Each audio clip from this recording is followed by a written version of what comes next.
Hello, dear soul friends and soul family, and welcome back to a new episode of the Medicine Human podcast.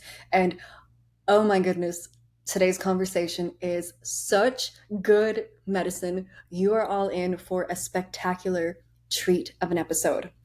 So, today, amazing conversation. I'm gonna call this man my dear soul friend already. Today, I'm holding space for a conversation with Mark Borax. He is an incredible gentleman who is a soul level astrologer. And in this conversation today, it is a long one and it is a very, very good one.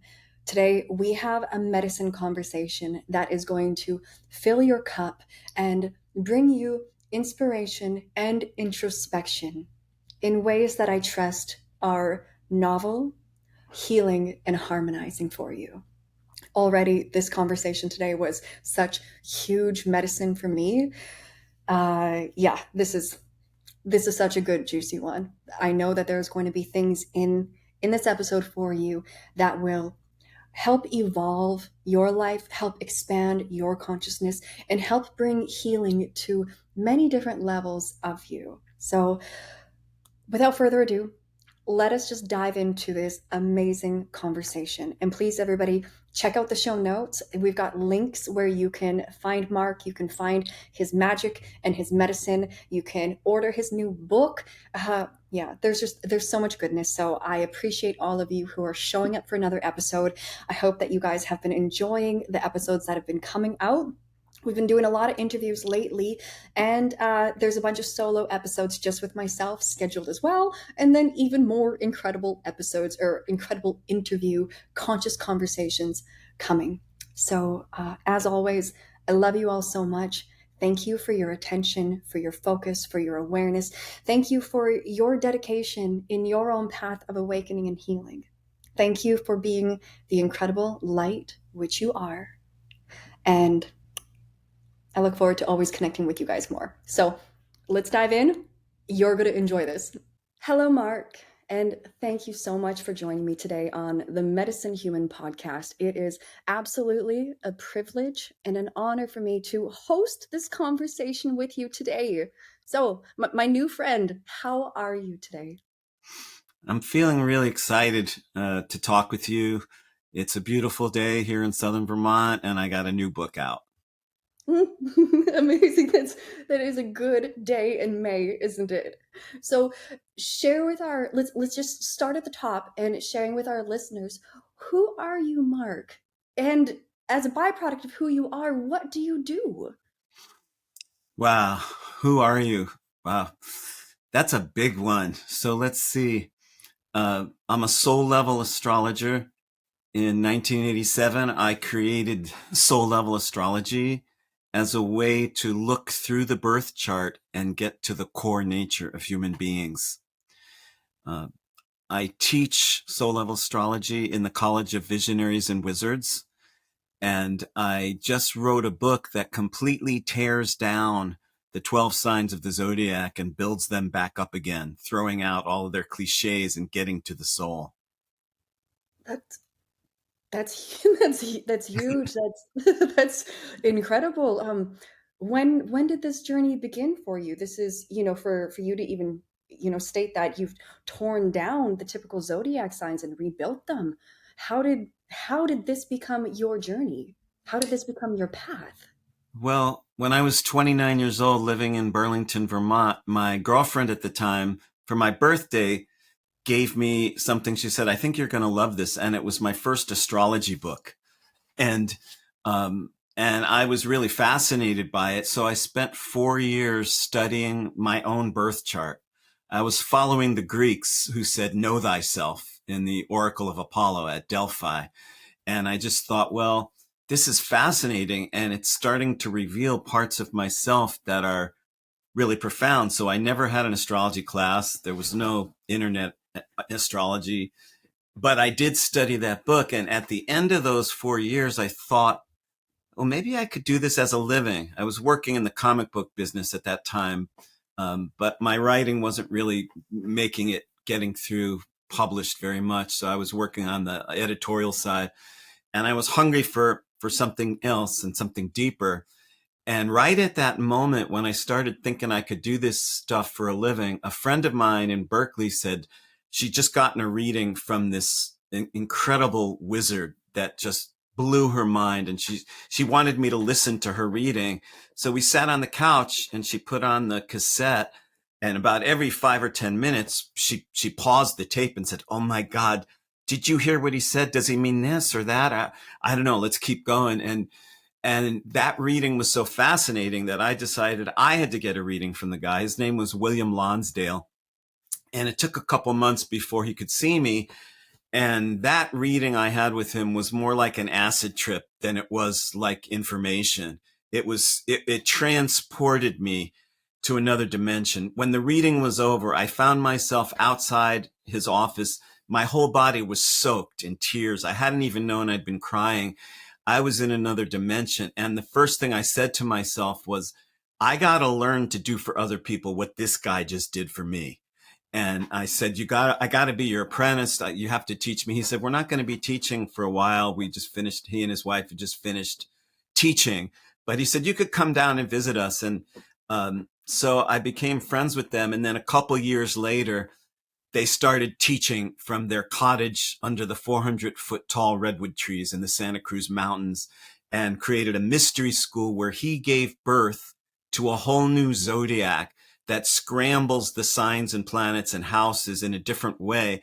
And I'd already created soul level astrology a couple days after he gave me my first reading. And so I'd already launched my practice as a young astrologer in the Bay Area. But now I took on my apprenticeship for 7 years. I got trained in the inner mysteries of the zodiac.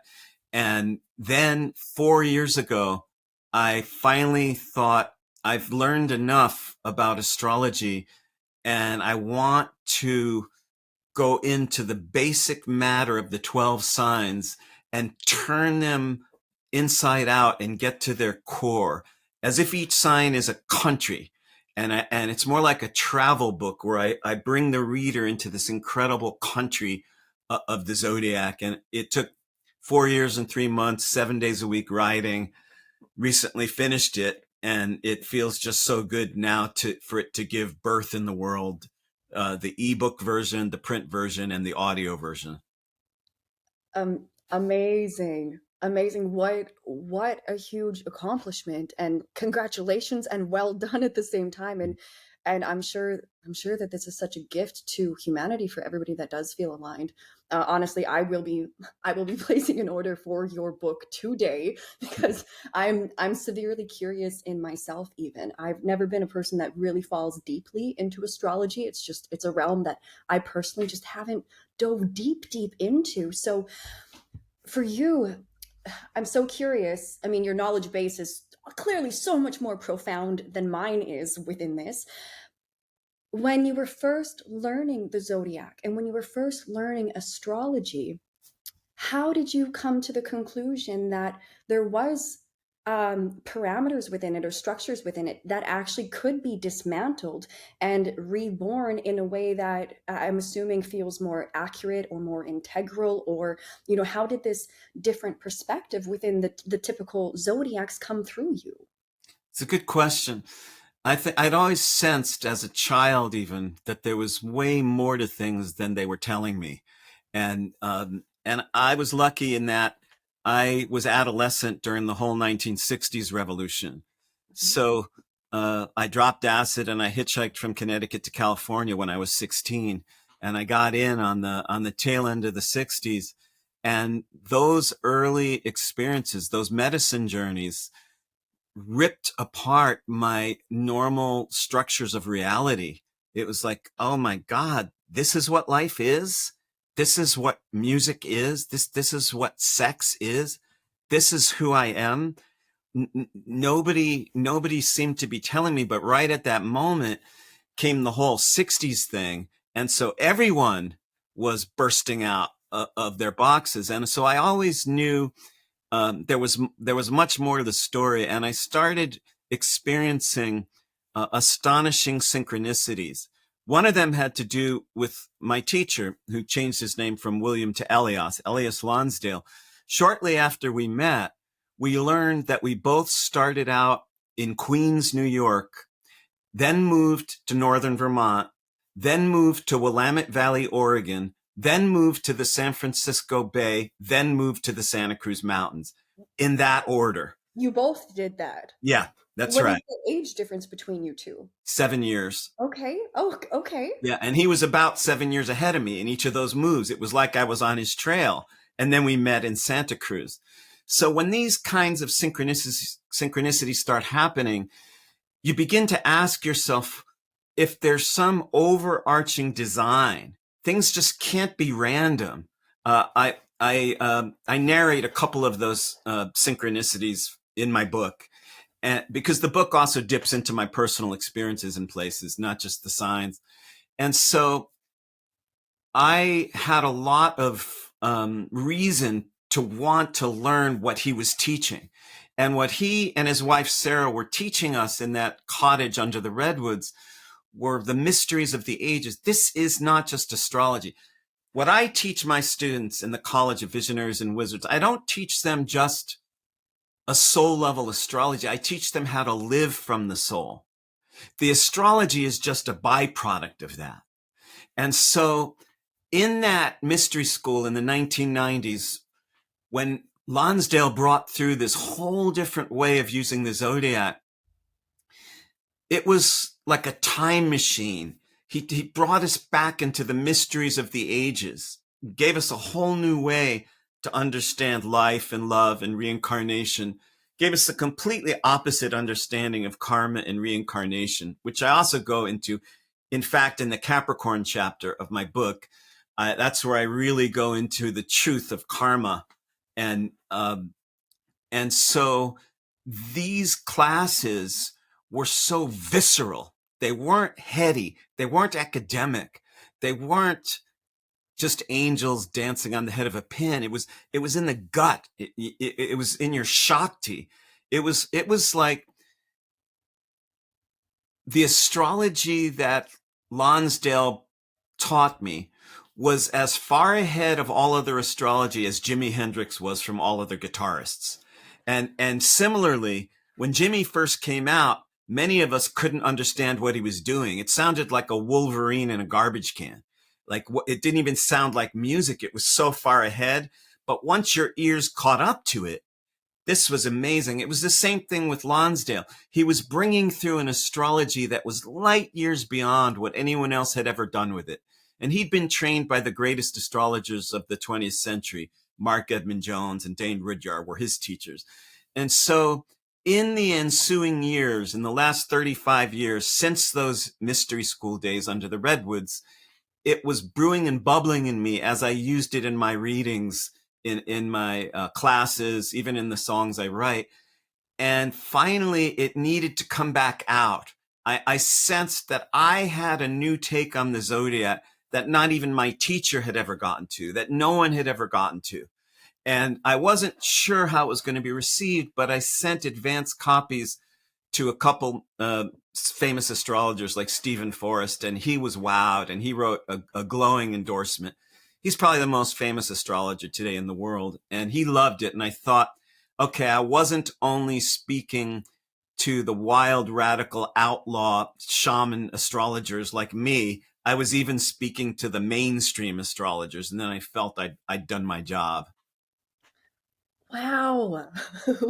Wow. While I was just listening to you, I was wondering how would mainstream astrologers feel about you dismantling and, rebuilding. So amazing that he like praised you for this work, but I wonder what did that do for his comprehension? What did that do for, or for other astrologers?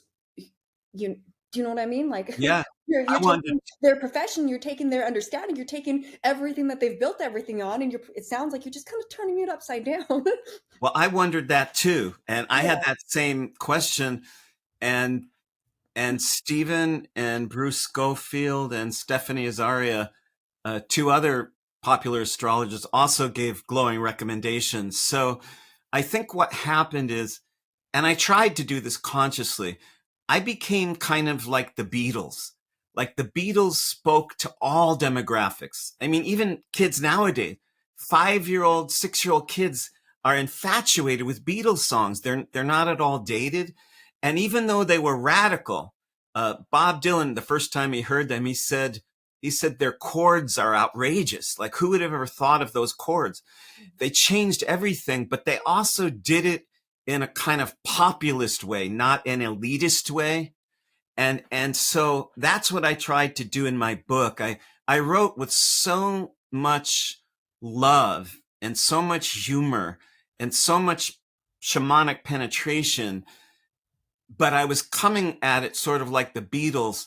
I wanted everyone of all ages and different political parties to just have something to feel inspired by. And I think I did it because of those advance endorsements. That's amazing. That's amazing. Can I ask, like, the way that you dismantled and rebuilt the zodiac in the ways that you're sharing, can you help me understand more of what that actually means? Yeah. Like, for me as a Capricorn, I've got some ideas about what a Capricorn is, my rising and my moon and whatnot. But again, that's not the realm that I've ever dove deep into. But the guidance that I have received about, my own natal chart and everything, it's always been very valuable. It's such a great, for me, my perception has been that it's such a good introspection tool for me. But it hasn't, like, I haven't dove deeper than that. So even, with a Capricorn, or with something, what constructs are you dismantling? And then what is, like, the wisdom and intuition, and the real energetic architecture of the zodiac that comes through you? Yeah. How, what, and how? I'm so curious, that you've taken something that seems so just foundational. The whole world uses, astrology in some way, and for you to shift it, I'm just so curious. You're like the Hobbit riding along the wizard's back on the horse. You want to pick my brain, don't you? Yeah. Yeah. Yeah, I do. I mean, but don't give away your whole book, of course, but I want to understand more. Yeah. Well, first, the difference between soul level astrology Mhm. and most other kinds of astrology is that I don't presume to be the big expert who knows exactly all about you and what you should do. Rather, I feel that there's a part of you.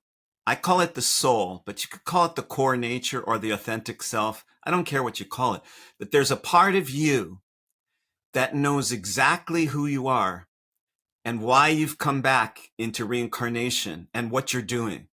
And if I can use my experience, intuition, and training to contact that part of you and to express in words how I see your inner nature in a way that resonates with you, then your core nature is going to start responding and radiating and growing.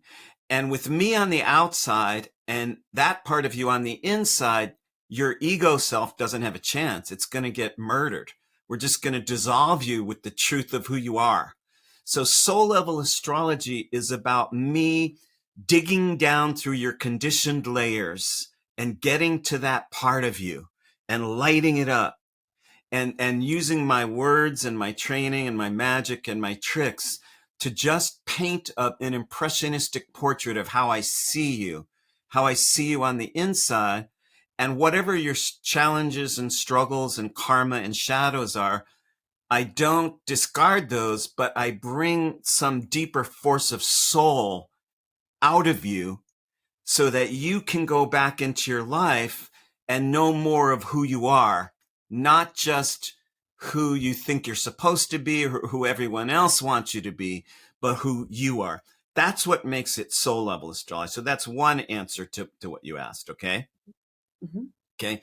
Now, as far as the structure goes and what really makes, how do I do the signs differently in this book? And it's an art. I look at soul level astrology at more like jazz than classical music or rock, because with rock music, if you're lucky and you're a band and you hit the big time, the record company makes you sign a contract that when you go on tour, you play the solo note for note the same way as the record every night of the tour.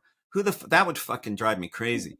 I'm more like the Grateful Dead or jazz, where when you're a jazz musician, you might have played a song 1,000 times, but every time you play it, it has to be something almost completely new, as if you'd never played it before.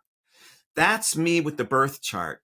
Even if I've looked at your chart before, some clients come to me for 20 or 30 readings over the years. Even if I'd seen your chart before, I can't ever tell it the same way each time. It's like jazz. That was the first thing my teacher said to me on the day we met when he gave me my first reading in 1987. Actually, right around the time you were born, in December of 1987, I met the man who became my teacher and got a reading from him in Marin County, California. And the last thing he said after the reading, and the first thing he said to me, kind of like as a friend, as advice, was, look, if you want to go into astrology, you're going to be one of the best in the world, but you need to know one thing. Don't ever think you know what Capricorn is or any of the other signs. Just be willing to find out all over again what Capricorn is with each new Capricorn. That became my mantra. That's what makes it much different than typical astrology is typecasting, it's stereotyping, it's blah, blah, blah, blah, blah, blah. It's all mumbo jumbo, bliss ninny, new age junk. And when you get down into the core of it, I'm working like a jazz artist. I'm working like life or death to just get down in. And so I did that differently with each of the 12 signs, because in order to write about the signs, I had to shapeshift. I had to become them. And so I conjured with each sign 5 or 10 people I know in my life closely of that sign. And psychically, I kept running my ideas past them. Okay, that would work for Braz, but would that really fit Nancy? I just kind of felt my way through, and I wrote, and until I could just artistically render it. It's just like Van Gogh or somebody just trying to get the stars, trying to get it.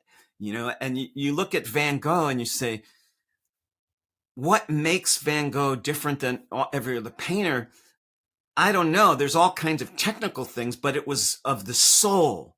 It's like he just reached up and grabbed those stars and brought them down onto a canvas, and that's what I did. That's how I worked it.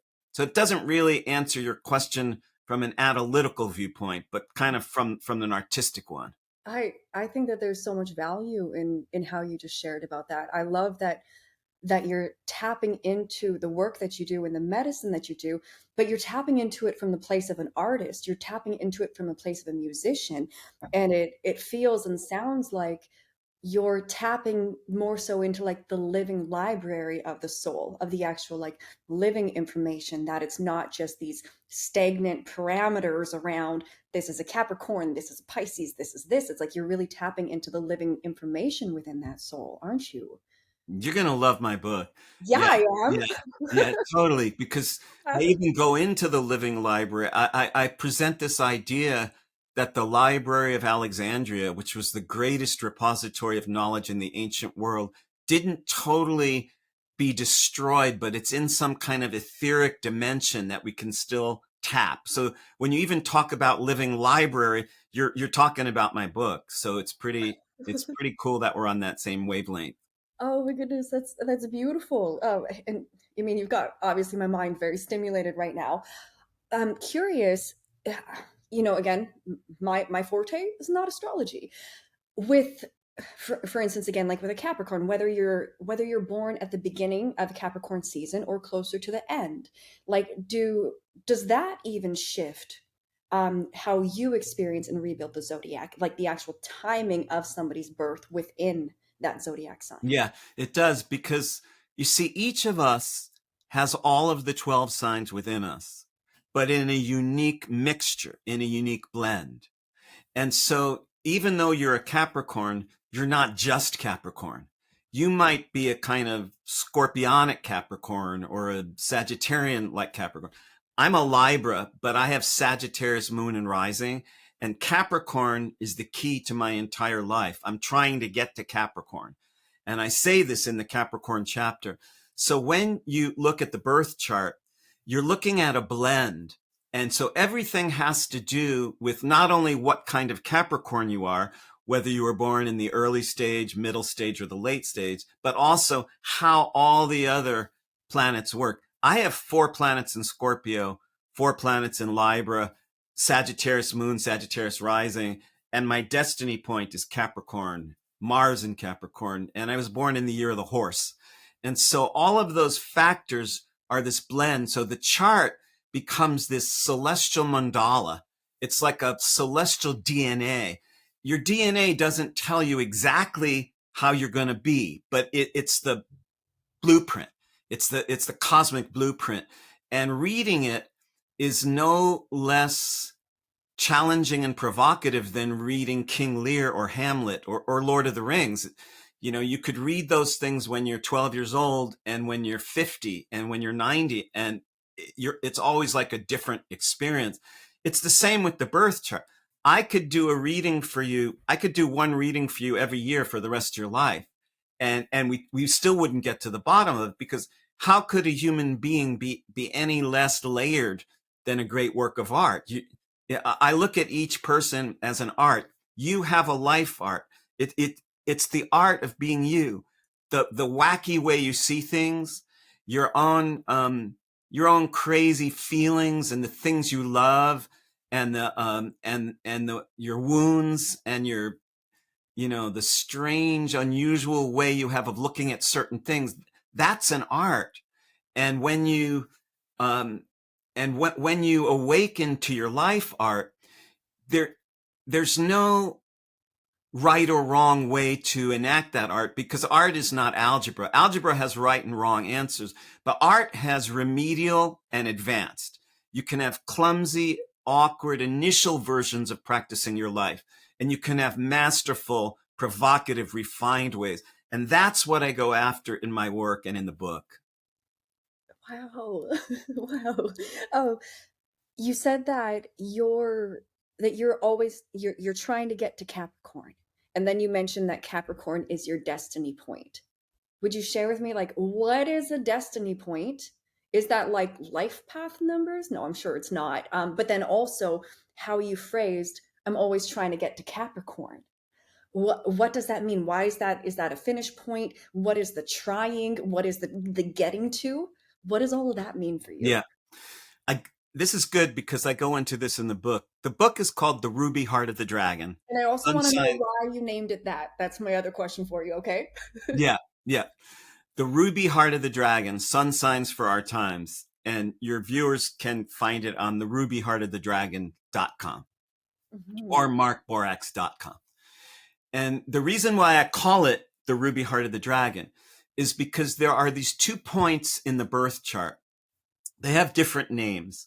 Most astrologers call them the north and south nodes of the moon, but Arabian astrologers called them the dragon's head and the dragon's tail. The north node is the true north of your life. It's what your soul signed up for. It's a destination that you're trying to get to. It's also known as the dragon's head. The south node is where you've come from in past lives and in the earlier stages of your current life. It's known as the dragon's tail. Those are 2 signs of the zodiac that are always opposite each other. So for me, in past lives, I'm coming from Cancer. I'm trying to learn the lessons of Cancer, resolve the leftover issues of my previous incarnations, and advance to Capricorn, which is the destiny that I signed up for. Capricorn is mastery. Capricorn is leadership. And the only version of that really works for me is the most authentic. So it's been taking me 68 years to iron out my ego, to get past my young man's escapism, to wrestle with my shadow, to work out a lot of the darkness inside me, my blind spot, to create a version of authentic leadership That's what I was born for. In the book, when I decided to redo the sun signs, I began to envision the sun in your chart as poised midway between the dragon's tail, where you're coming from, and the dragon's head, where you're going. So then I thought, well, it's right around the heart of the dragon. That's what gave me the idea. The ruby heart of the dragon is your sun. And in the back of the book, there's a table so people can plug in their birthday and find out where their dragon's tail and head is. And so you can read the chapter about that sign and either apply it to your sun or your dragon's tail or your dragon's head. Okay. What is the significance of ruby? Like, what made you choose ruby over garnet, over carnelian, over, I what is think ruby for you? I think because rubies create lasers. Okay. Lasers come from rubies. And I had this sense that if I can write this book in a way that ignites your inner sun, it's going to shine a laser beam on your true destiny so that you can bypass the lesser variations and really light up the road that your soul signed up for. That's so beautiful. That's so potent. Okay. Okay. Uh, so curious. Like the with the information that you access, with what comes through you, and what this living library of understanding and soulful comprehension that embodies you. Oh, oh my God, I got so many questions for you.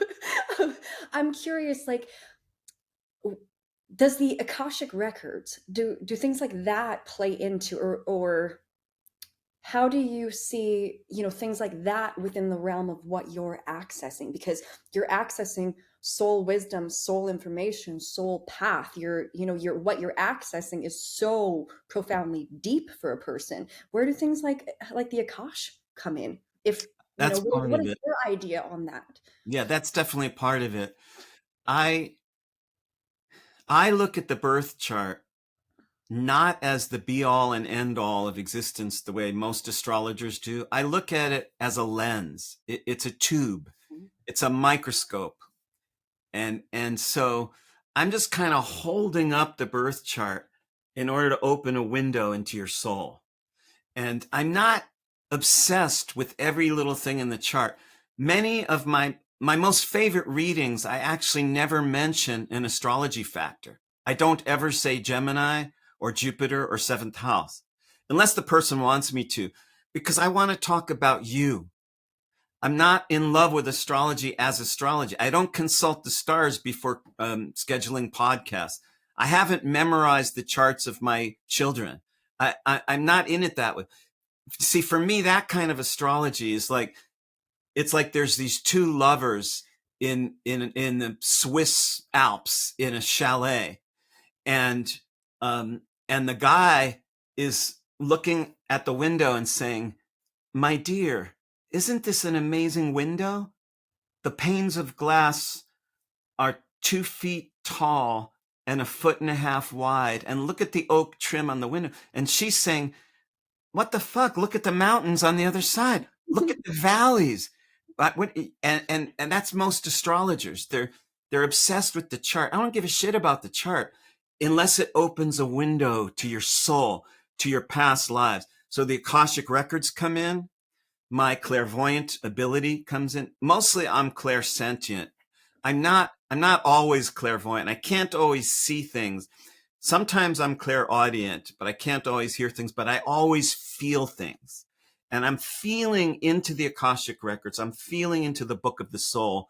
There are clues in the birth chart as to where you're coming from.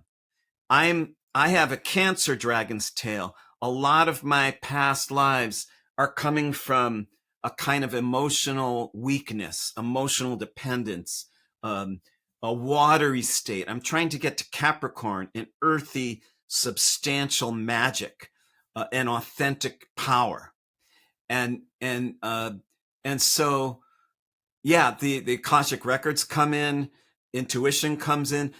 I could rarely stop to tell you that in a certain reading I was using 10% Akashic records and 50% intuition. I could never tell you the blend. It's just all there. It's just I'm just using it all. Wow. Wow. So, going back a bit, what was it like for you to recognize, like when you were first learning astrology, that I'm going to use the word dogmatic, if that's appropriate, right? That it's like, okay, this does seem like a very dogmatic approach to things. It's rigid, it's so structured. We're just, looking at a person and they're supposed to be like this because they're like this. What was it like for you recognizing of like, oh, this is actually quite intense in a way that isn't the most advantageous for the soul to understand themselves? Well, it's an interesting progression because before before my girlfriend in 1984 gave me my first astrology book for my 29th birthday, I'd gotten a couple readings from astrologers.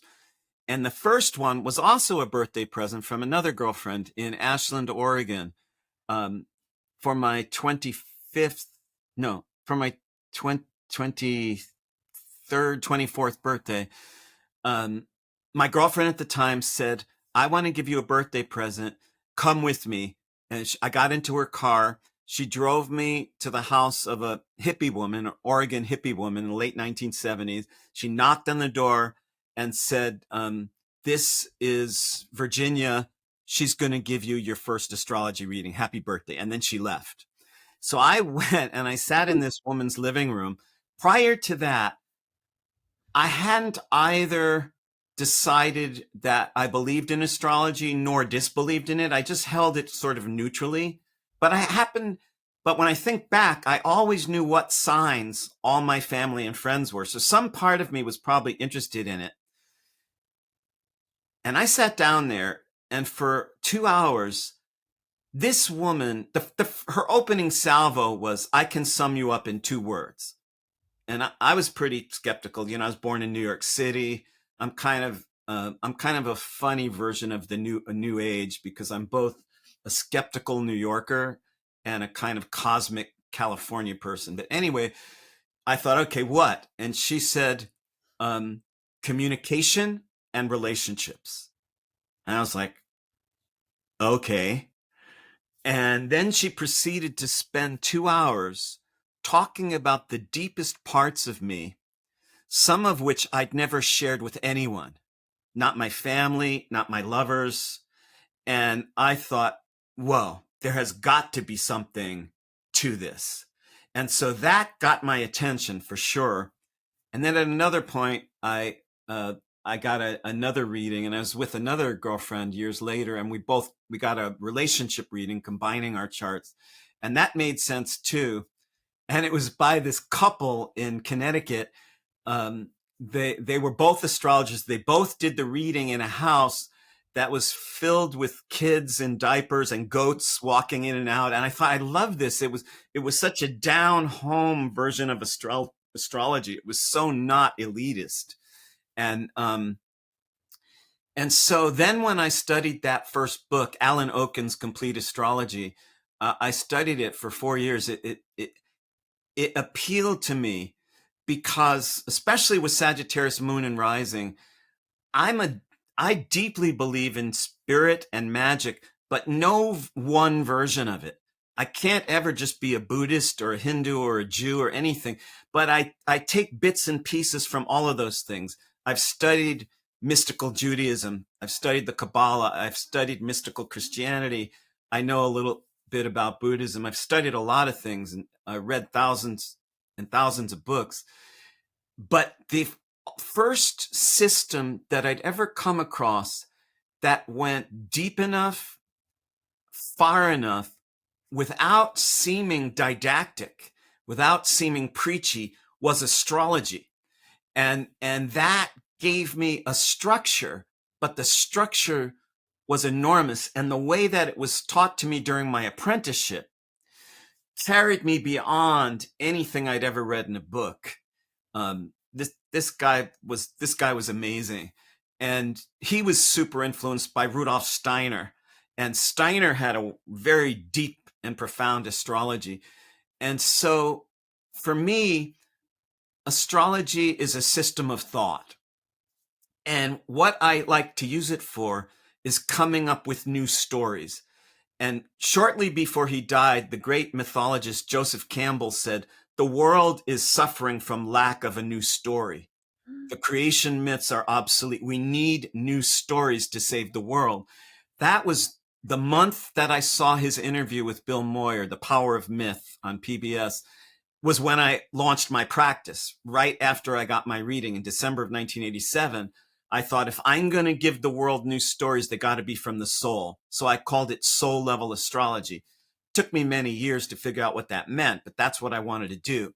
And so for me, astrology helps me provide stories of the soul, stories of hope and regeneration and healing and magic, to replace the stories of fear and bigotry and division. That's so beautiful. Thank you. I love hearing how, the progression of how you embodied this and how it grows over time. That's really, really amazing. As I'm listening to you, I'm really curious about how you feel other factors playing into how you interpret astrology and how you've rebuilt it. So I'm curious about like the elementals. I'm curious about the masculine and feminine dynamic, and I'm even curious about like how does numerology play into it? Because like you just said, it's an informational system. It's language. How do those things of elementals, of masculine and feminine, of even numerology, do they have any bearing or any, you know? Yeah. Yeah, it all plays into it, Ivy. It's not a science in a vacuum.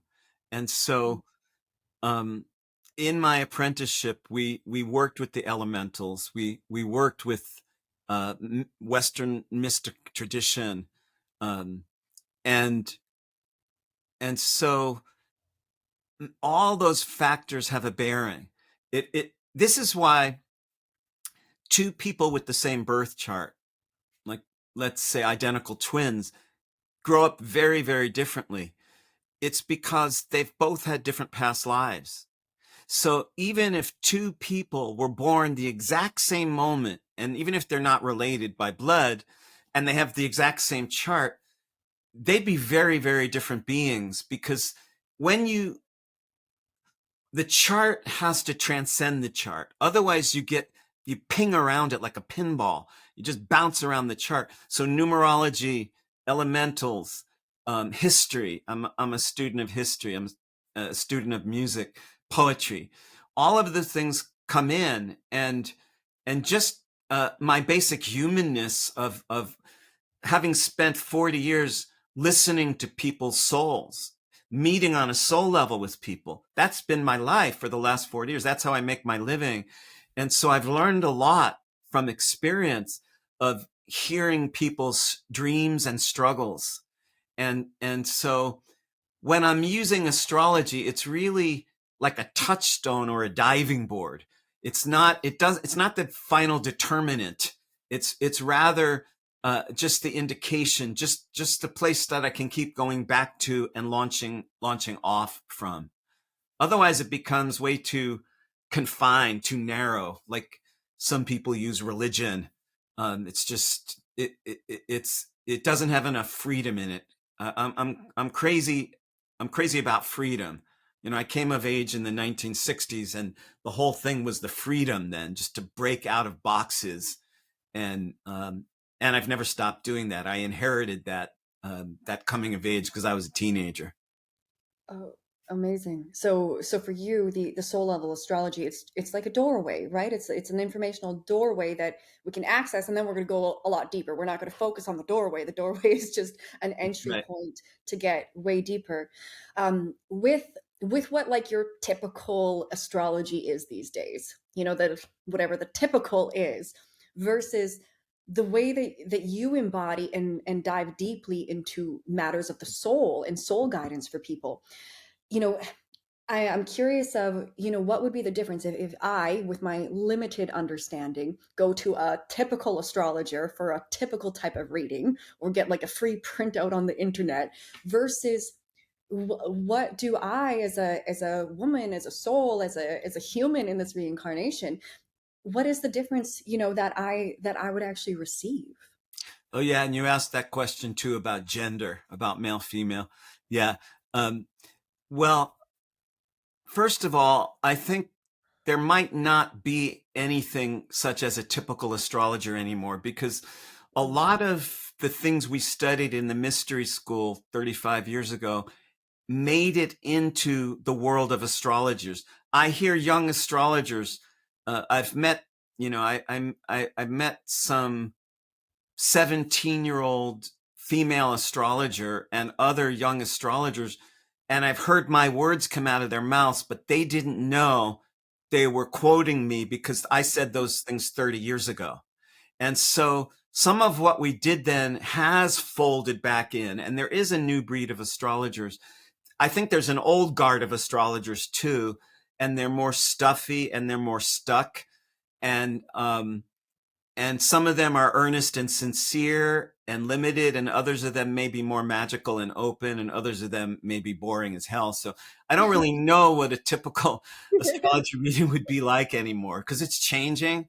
Yeah. um, as far as the gender thing, you raised a question of how does that play into it, and I think there's reasons why your soul chose to land in a female body in Mhm. this life, and and um, and I think that there's a there's a beauty in understanding the physical side of all this, because, and this gets down to the core of it, I feel that the reason why your soul came back from the dead to the living is in order to have one more opportunity to express the love that's packed into you. And that's why you're here. And it takes a lot to dig deep down and release that love, because it's scary, and because there's many more reasons not to, and because there's few role models of how to really do that, how to authentically live your love. And that has a lot to do with your body. It's not just your mind, it's not just your spirit. And that's what I help people do. That was so beautiful. How to authentically live your love. That's really, really beautiful. Yeah, I was curious about, gender within that, and also curious about the more like the feminine aspects or the more masculine aspects of signs. I only recently, I think last week, somebody told me that Capricorn is actually a feminine sign, when my assumption would have been masculine, for the leadership, for the analytical, for the for the parts that I feel. So do you also like, does the masculine and feminine energies come into, I mean, surely it does. Yeah. Yeah. As far as it goes, I do see Capricorn as a traditionally feminine sign. And that one always throws me. I always forget it. I think, oh, wait a minute. Yeah. As far as that goes. But I think that the the deep, authentic masculine is carried largely by Mars, and the deep, authentic feminine is carried largely by Venus. And the difference there is they're equally powerful, but they're much, much different powers. I think that the power of the deep feminine is an encircling power. It's an embracing power that within the rightful progression of seasons, of orbits, of revolutions and rotations, that an organic way to align with nature, with your own nature, and with the galaxy, and the feminine power has to do with um, descending so deeply into the pure beingness of anything, of yourself, that you align with it, and then your actions and your thoughts and your intentions flow organically from having gotten to that true a part of yourself. I think that the authentic masculine has to do with um, heroically um, opening the gates of stuck consciousness, and breaking out of social molds and holding that opening as a portal so collective consciousness and personal consciousness can be free, can grow beyond the setbacks and the obsolete energies and stories. Okay. Okay, I understand. And of course, as you share, what the feminine is predisposed to do and be naturally, and the same with the masculine, of course, you see that both of those represented within each individual, That's right. right? That's right. We're all masculine and feminine, but in a different degree. Yeah. May I ask you this feels a bit more of a controversial question for me. However, with having you here and your knowledge base and your wisdom, I feel compelled to ask. And that's actually going back to gender more so. Like at first I was just talking more so about the masculine and the feminine, energies and archetypes, but now actually speaking about reincarnation and gender. We're at this point on planet Earth, we have so many souls over the last especially handful of years who feel like their soul is in the wrong gender of a body. And so we have people doing very very intensive things to their body, hormonally, surgically, all of those things to change what their actual gender is. My curiosity comes from like my own intuition, and like I always want everybody to do what is best for them because we're all here learning, we're all here growing. But I have a fundamental idea that soul chose the body that we were incarnated into. I don't believe that God, or whatever somebody's right word for God is, I don't believe that we could be born into the wrong body, because to me it's all sacred, it's all so divine. Do you have any perspective on that, whether it's from a reincarnation standpoint or from an astrological? Yes. Yeah, I see it very similarly to how you see it. I feel that the soul didn't make a mistake. The soul landed in the right body. At the same time, I would never deny anyone their right to do what they feel they need to do. But it seems to me that perhaps some of the discomfort with accepting the gender that your body land in might have to do with the person feeling that society's associations with that gender are way different than their own personal associations. And if they could change the way they think of being what that gender means, maybe their version of being a woman or a man is way different than their parents or even anyone else's.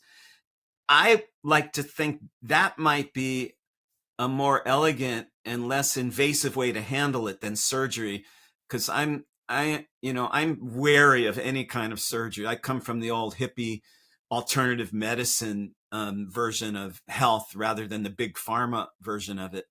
And so, like you, while I would never deny anyone their right to do what they want, um, I feel that the soul knew what it was doing when it landed in that body.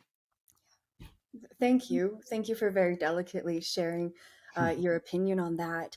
Do you, with that, with people that are going through, the journey of surgeries and hormones and those types of things, from your viewpoint and standpoint, is there, for people that have had a lot of actual harm done by big pharma and by, the medical industry with this situation, I, I guess it's not a question. I hope that there can be soulful healing for people that have unfortunately done things that now it's hard to come back from in the same way, you know?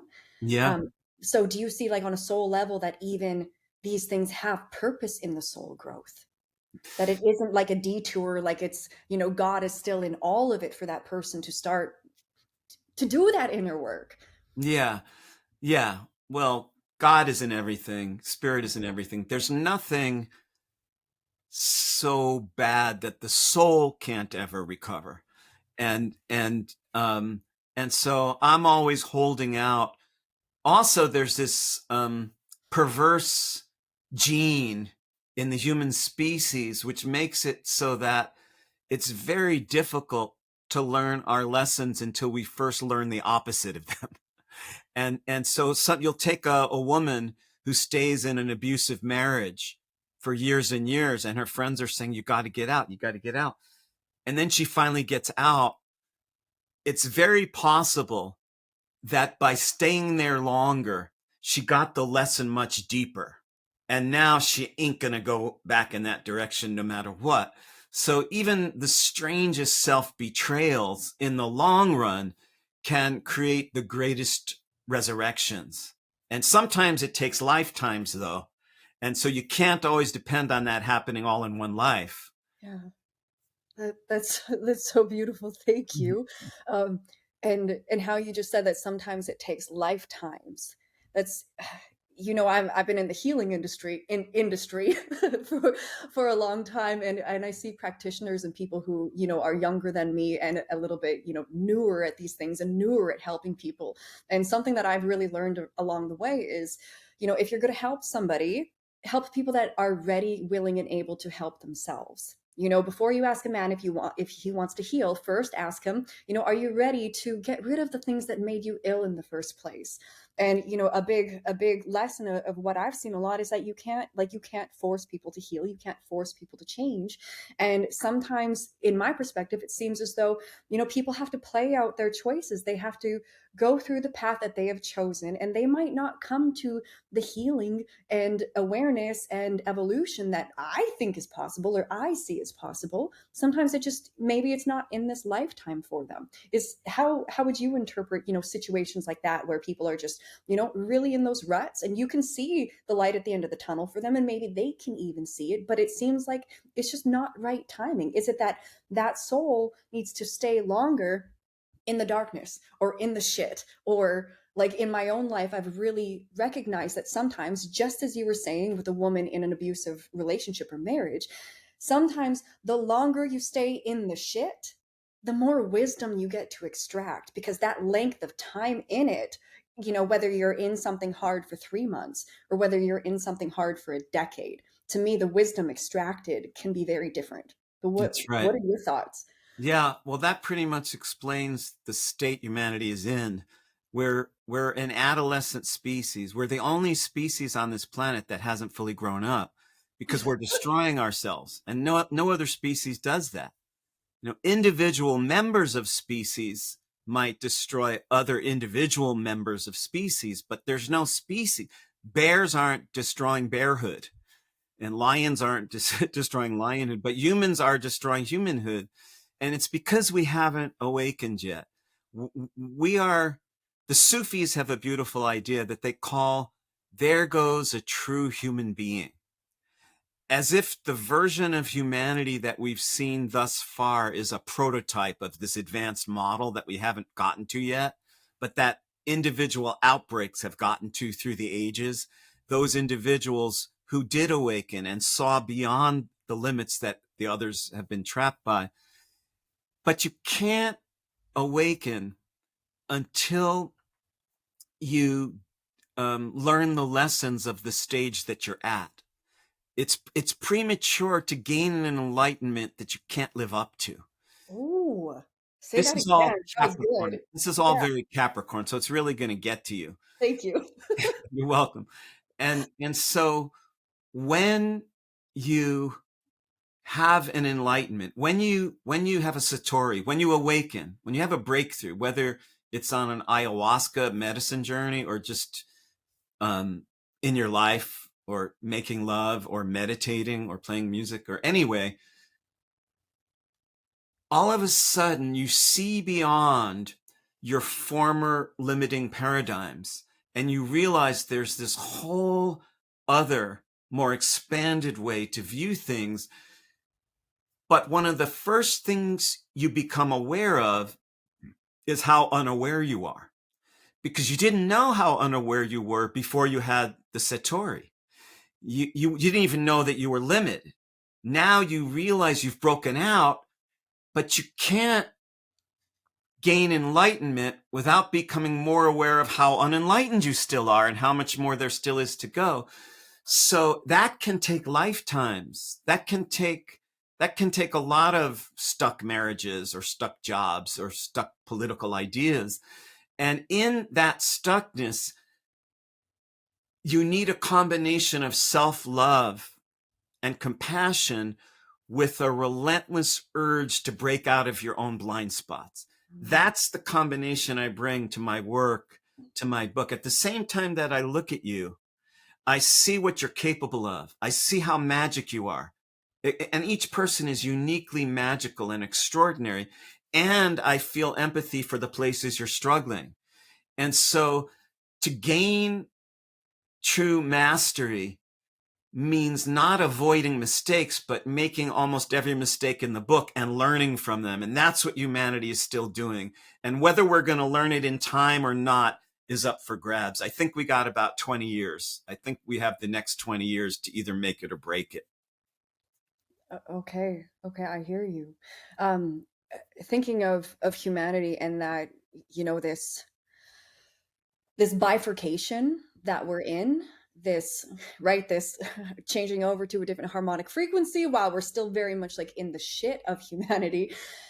How do you see like the idea of critical mass, of awakening, of us as old souls here doing the work, anchoring in light, all of this? What do you feel about the idea of like critical mass, or where your intuition really feels that we are in humanity in this point and what's coming? I feel we have to be very careful about any kind of polarization. So, because it's the polarity karmas that have destroyed everything. And so it's really when you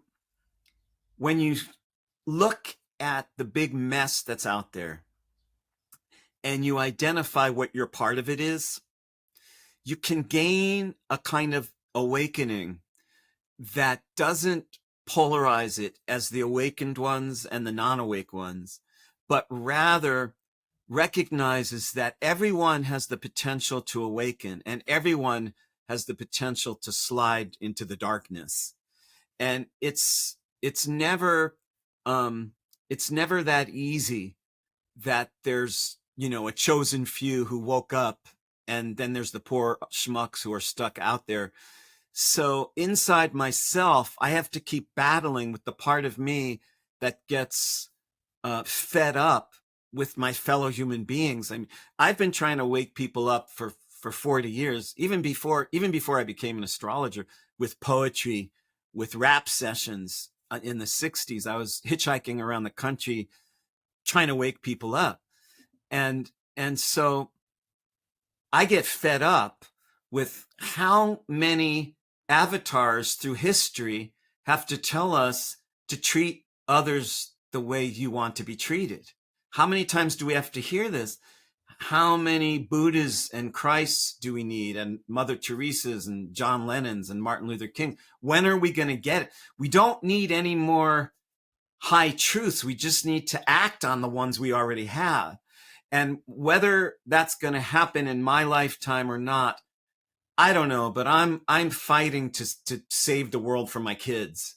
I'm doing the best I can to wake people up. And it is true, like in the 1960s, when a wave of love comes over, when a wave of consciousness comes over, it does spread, it does gain critical mass. And will that happen soon enough and in enough numbers to turn the tide? I don't know, but it really comes down to the same thing. I wouldn't be doing anything different if I knew the world was going to end tomorrow, or if I knew it was going to last for 50,000 years. I'd still be doing what I'm doing. I'm just doing my best to wake myself up in a way that wakes up others. That's beautiful. That's beautiful. Thank you. Uh, you had mentioned you have a different take on karma and on reincarnation, and I believe that you kind of touched there in reincarnation. But if there's more that you'd like to expand on, I'm really curious. And also karma, I'm really curious about what your interpretations are. My own interpretations of karma, I don't even know. Growing up, it's like karma, what goes around comes around. And then, over the last years, I was doing some readings that maybe karma isn't actually a thing anymore. And like, there's just certain subjects where me, as a practitioner in the way that I am, as a soulful woman in the way that I am, some things I'm just like, that I don't know. I'm not going to worry about it. So I would love to understand what your lens is on these things. Sure. Yeah, thank you for asking that. And again, this comes all under the channel of Capricorn. So you're a Capricorn, so it makes sense that you would ask these questions. In that mystery school under the redwoods from almost 40 years ago, we were taught a much different understanding of reincarnation, which led me to a whole new understanding of karma. So most understandings of reincarnation that come from Buddhism, Hinduism, or hippieism um, look at it that the reason why the soul keeps coming back again and again is to perfect ourselves so that we don't have to come back anymore. This makes no sense at all because think about it. Why would we keep coming back over and over if the idea was to be out? Why wouldn't we just stay out to begin with? Why would we come in only in order to get out? So what we discussed in mystery school was the opposite rationale, that the soul doesn't keep coming back in body after body to get out of here, but to get in here.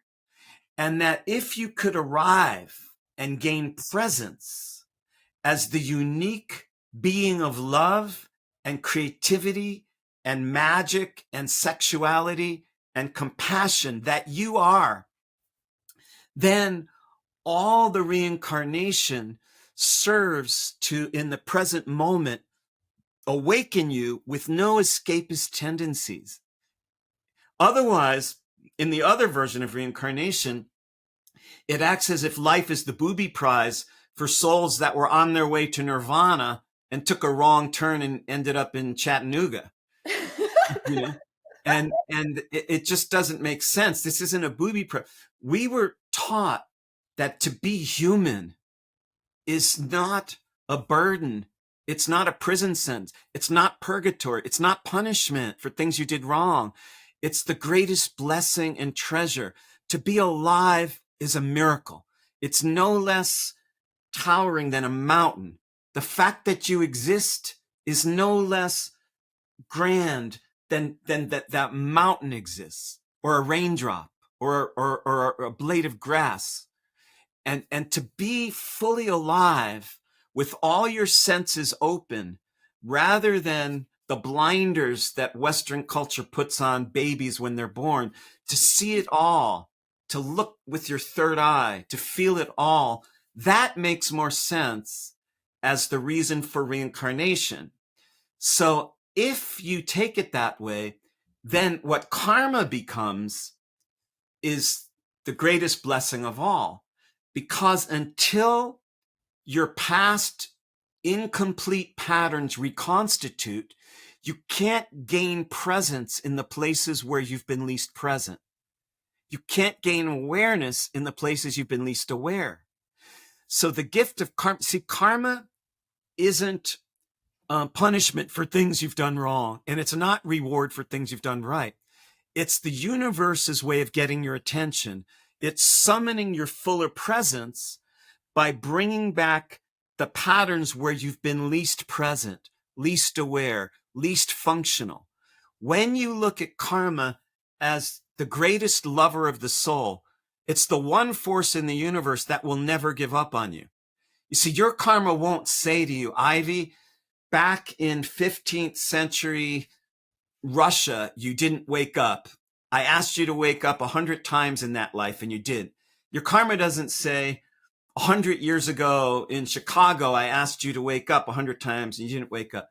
Your karma doesn't say in this lifetime, I asked you to wake up 100 times and you didn't, so I'm done with you. Your karma just says, I've asked you to wake up thousands of times in many lives and you didn't, so I'm asking one more time. That's a lover. That lover sees your shit, sees your wounds, sees your anguish, sees your mistakes, and doesn't give up on you because it offers you one more try in the karmic theater to become the love you are. Wow. Wow. So the challenges that each of us have in this current life experience. So whether it's a bit of self-confidence stuff, whether it's some body stuff, whether it's some habits that are actually a bit detrimental to self, For those things that, like, for those of us that we've got monkeys on our backs or the skeletons in the closet, or whatever the things are, do you think that, do you feel that or intuit that of those struggles that we as humans have, like those ones of, like, like, as you said, from one of your earliest astrology experiences, it's like she gave me two words: communications and relationships, right? And from that, she dug into things and told me about myself in ways that I hadn't shared with anybody. So for the challenges, those deeper challenges that we most all of us, I'm assuming, have inside of us, do you feel like those really deep challenges are always linked to previous life stuff? Yeah, they always are, but it's not in a flat way. Past past lives are one of those aspects of New Age spirituality that have a lot of bullshit connected with them. Um, but the truth of past lives is you don't need a past life recall to heal those issues. You just need to go into the current version of where your unresolved issues lie. See, the soul, we all have unoccupied channels. We're all multidimensional beings. We're not monodimensional. There are many yous inside you, right? One part of you is in love with something that another part of you can't stand. That's Mm. human beings. The ancients knew this. Modern people have lost a sense of irony. But each human being is a welter of contradictions, not just ever one thing. So we're always going to be wrestling with our weaknesses, our wounds, our blind spots, those that we inherited from our upbringing, those that we inherited from our blood in our bloodlines, those that we inherited from past lives. There's three roots of karma. One is your past lives, those things you left undone, those unresolved issues from your past lives. And another is what you've inherited from your ancestry in your blood. That's another kind of karma. That's ancestral karma. So there's past life karma, there's ancestral karma, and then there's collective karma. At any given time on earth, there are certain things, themes in the collective consciousness that we inherited that earlier ages didn't quite have that way. So when you're working with karma, it's a tri root. There's three roots of that, and and I'm always fishing around in there because it's it's not an exact science like algebra where I could look at you in a reading and say 15% of your karma comes from your past life and 20 from your parents or something. It's always a blend because the reason why your soul chose to land in that body was because your mother and your father had similar karmas to you. They've worked on similar things, and so did their ancestors. But you're a whole new version of that. So you're both, you see, awakening is a product of structured improv. It's not total improv and it's not total structure. There's not total free will and there's not total predetermination. It's both. It's structured improv. What you do with the karmas you inherited from your past lives and your parents and your peers is unique to you. And without karma, your life would be like a rock song with no bass or drums. It would be keyboards and guitars and vocals and flute. It'd be boring. Karma is the rhythm track. It's the underlying throbbing bass. You don't know, most people don't recognize a bass line in a song, but that's the whole thing. That's like with your karma. So when you get rid of the idea that it's punishment or reward and it's just invitation, well, of course, something of your current sexual relationship is reminding you of an earlier one that you had a lot of trouble with. Of course it is. That's giving you, until your karma lands, it's like a blob of clay that hasn't hit the potter's wheel. You can't get your thumbs into it. And then it comes back again. But the trick is when your most dysfunctional patterns reconstitute, it's hard not to get sucked into them with a feeling of being haunted and inevitability. Oh shit, this is going to happen again. It happened 10,000 other times. At that moment, this little alarm needs to go off inside you of, oh, the reason it's coming back again isn't because I'm the stupidest fucking moron on God's green earth. It's because I didn't fully learn the lessons all those other times. And now I have one more chance. That's how you begin to turn karma to grace. That was amazing. That was amazing, Mark. You make me feel real good. I took you on a trip. I needed that. Oh man, that's I really appreciate this lens that you share, that that it's that karma, and I really appreciate your understanding of like the 3 points of karma, where where it's coming from, that we can actually like lean into it. Maybe we can even enjoy the process of exploring our karma and working with it. And do you see our karmas as things just to lean into, or things actually to bring resolution to, or both? It's mostly the former, but it's a little bit the latter.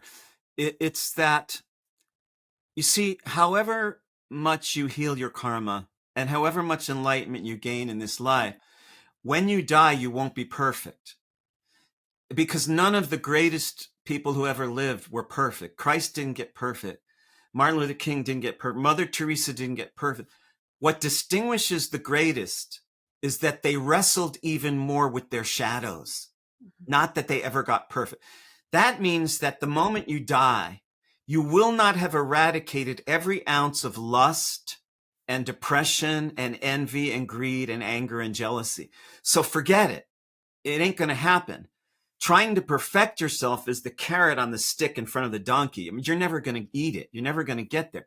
So if that's not the thing, if that's just a detour and a mirage, thinking you're ever going to be perfect, then instead of that, you can gain a deep presence that you could only get by wrestling with your shadow. But underneath that, tuning into your perfection. This is what I believe, which is that underneath all your imperfections, which you're never going to fully get rid of, you're a perfect being. Underneath humanity's ignorance, there's a perfection. There's love. There's awakening. We keep striving to get there, and we keep failing in many ways, but we have little successes. I've outgrown parts of my shadow by wrestling with them for 40 years. I'm still wrestling. I'm not done. There are certain ways I'll never go back to. There has been resolution in that sense. But in the sense of, does that mean I have no more to work with? No fucking way. I'm just working it. And in some ways, when I first started playing guitar and writing songs in 1979, my hearing was such that I couldn't tell if my guitar was out of tune. I had to have friends tune my guitar. Now, if my guitar is even a tiny bit out of tune, it drives me fucking crazy. And so as you become more aware, the things that aren't fully in harmony become more painful. That doesn't mean you're backsliding. That means you're advancing. This is also part of the Capricorn thing. The more you gain insight, vision, and mastery and magic, the more you become irritated and upset by the things that aren't that much like that. It can seem to you like you're backsliding, but it's actually the other way. You're really evolving. You're really climbing up that Capricorn mountaintop. You could see way more. Now you need a lot more self-compassion and self-love to keep working on it. That's I feel I mean I feel like everything that you've shared has been of immense value, but I really feel like what you just shared right there is of huge value to people, because as we move forward on the path of awakening and on the path of healing, a lot of us get to feel a lot harder on ourselves about those things that aren't in the alignment that we wish they were to be at whatever point, right? So to be compassionate with self and to recognize that there's going to be greater discomfort with those parts of us that aren't feeling as aligned, right? But it's okay that there's greater discomfort. That greater discomfort is a great sign. It's a byproduct of the ascension process, right? That's right. That's right. You need a combination of deep self love, which can only come from self-understanding, which can only come from wrestling with your shadow. So that combination of X-ray vision to penetrate a person's disguise, to strip away the conditioned layers, I'm fierce with that, with my clients, with myself. I'm fierce at stripping you down and tearing off your disguises, but I'm loving you the whole time. I'm unconditionally accepting the being that you are. It's all based on love. I do this with my students.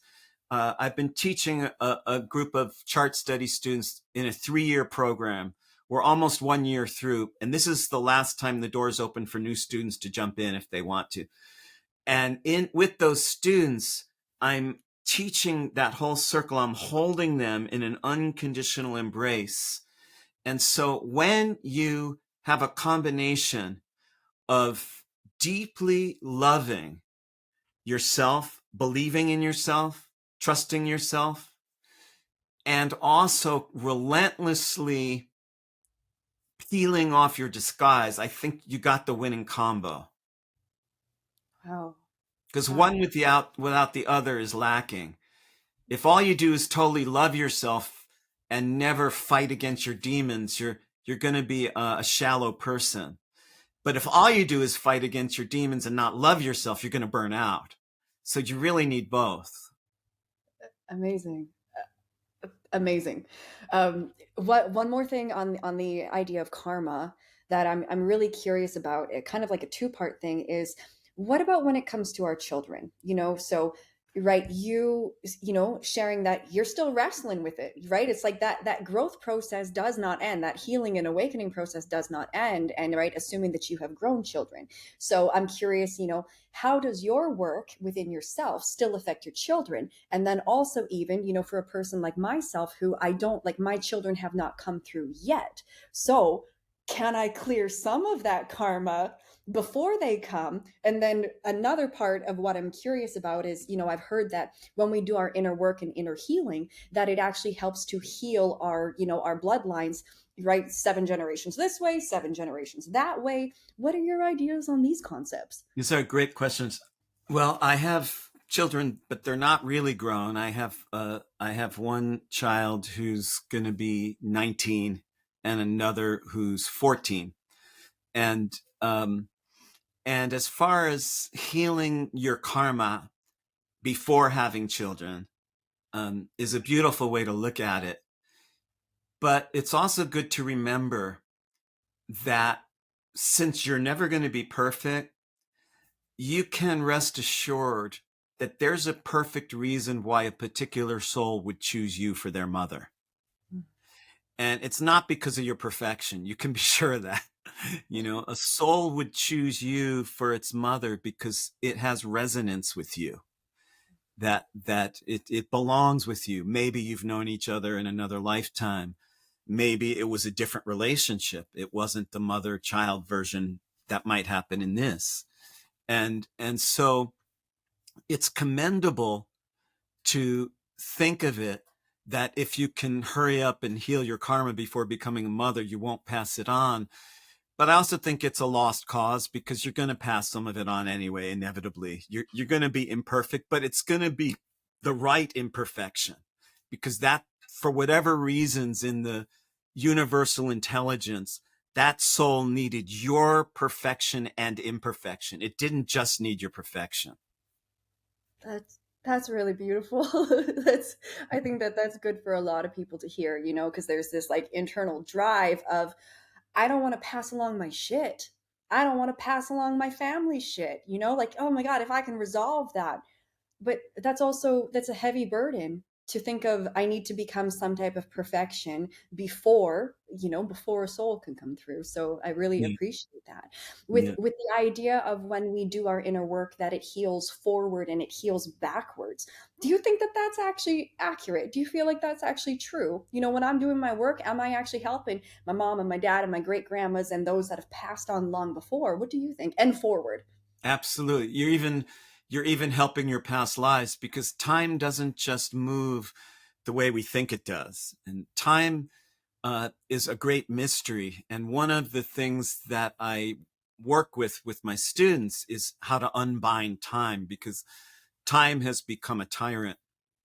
And when we unbind time, meaning most people think of time as like this straight arrow that begins in the past and goes to the present and then to the future. And I think that's correct, but it's only one of the ways that time moves. It's one of the many time streams. I also think there's a reverse version, what I call reverse linear time, which it's still linear, but it originates in the future and then it moves into the present and then it goes to the past. I've worked with this at times because I've had moments in my life where my future self appeared to me bringing an important message. And then decades went by, and then I caught up to the age I was at when I went back to visit my earlier self. And I remembered it from the other side. And this is one thing I think you can do when you unbind time is you can go back to moments like maybe when you were younger, you had a really hard time at a certain age. And you can say to the former version of yourself, it's okay. It's not as bad as you think. And I know that because I'm here. You're going to make it. You're going to make it because I'm here. And I think similarly, revelations that you may go through free up your past lives and your ancestors, because time doesn't only move the way that we're taught that it does. And then I think there's a third time stream that's not linear. It's what I call rock in the lake time, where if you throw a rock in a lake, the ripples run 360 degrees in outward circles, concentric circles. And that's like you have a certain event that's powerful enough that it affects past future. It's not linear. It just spreads out in ripples. Like you meet someone and all of a sudden it's like you know them better than you know almost anyone on earth, even if you've been with them for years and years. You just meet this person that's like a rock in the lake, and that has an effect on you because the universe is multidimensional. It's not monodimensional. So I do think what you said is correct. Wow. Wow. And a while back in our conversation, I was curious, you talking about past lives. I was curious about you, if you were actually able to tap into future lives and then look at this current life as a past life. Yeah. And in what you just shared, that you've already been further in your life, connecting and then connecting back within this life. But how do you see that as far as past lives and also future lives? Yeah. Another good question. Eh, My connection to past lives is more graphic and archaeological and multi-layered, my own and other people's. My connection to future lives is blurrier and more abstract, but it's still there. But future lives is a concept that you have to believe in if you believe in past lives, because you're the future life of your past self. I had a past life in the Middle Ages in Romania, and I'm the future life of that guy. So you can't have past selves without having future selves. And what I draw from on that end of the spectrum is it's very natural for me to feel into a person's future self. I can feel your future self. Sometimes it's more real to me than a person's present self.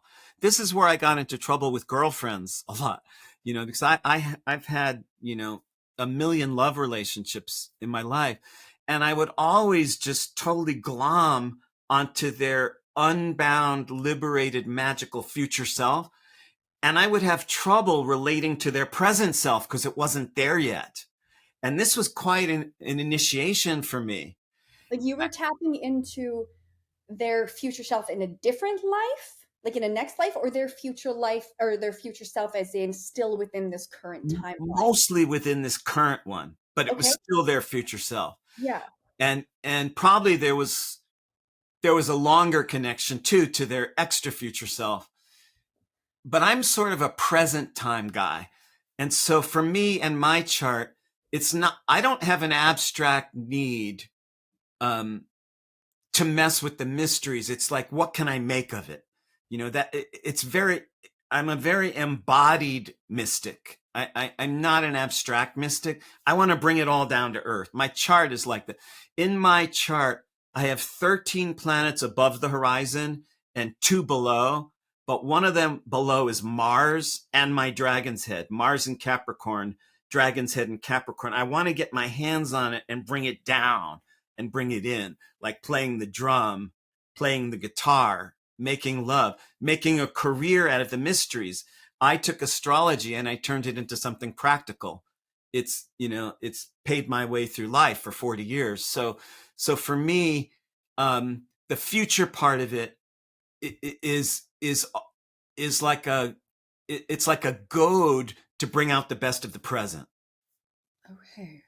Okay, amazing. And so a major gift that you have is bringing these things and making them tangible and making them manifest and living within kind of within the physicality of them as Yeah, well. yeah, Wow. yeah. I have that kind of a life. It's about the here and now. It's about embodiment more than transcension. Yeah. And so spiritual systems and things like astrology matter to me most when they feed embodiment rather than transcension, because we're going to transcend. You don't have to worry about that. You're going to die. I guarantee it. As your astrologer, I make a prediction that you're going to die. No And one gets out alive, right? yeah. So you don't have to worry about that. You will transcend the physical plane. Yeah. All your trials and tribulations will one day be completely gone. And so if that's not the issue, well, then is the issue is how can we be more fully here? How can Yeah. I be a better human being? Rudolf Steiner said something that became my metric when I was just starting out in astrology. And I mentioned this in the Capricorn chapter of the book too. He said, for every step you wish to take along the mystic path, you must take 3 steps toward becoming a better human being. And that became my metric. And so otherwise, mysticism and spirituality is a get out of here thing. It's escapism. But when you realize that, oh, how can I be a better man? How can I be a better neighbor, a better father, a better lover? How can I be more fully true in this plane without worrying about how to get beyond it? So for me, it's very it's about presence and embodiment, um, more than transcension and Yeah. escape. Yeah. I mean, like you shared at the beginning of our conversation, right? It's like we're here to be here. We're not just here to escape and get out of here. It's like we got here. Let's be here fully. Let's do the soulful human thing, That's right. right? It means granting your soul the right that it knew exactly what it was doing when it entered your body. You didn't get in. You didn't land in the wrong body. You got the right life, Yeah. and that's a miracle. I mean, it is a miracle that the universe formed itself in the shape of you. What an incredible vessel. Your soul climbed into your body like a driver climbing into a Maserati. I mean, that's your vessel. That's your vehicle to drive through one incarnation.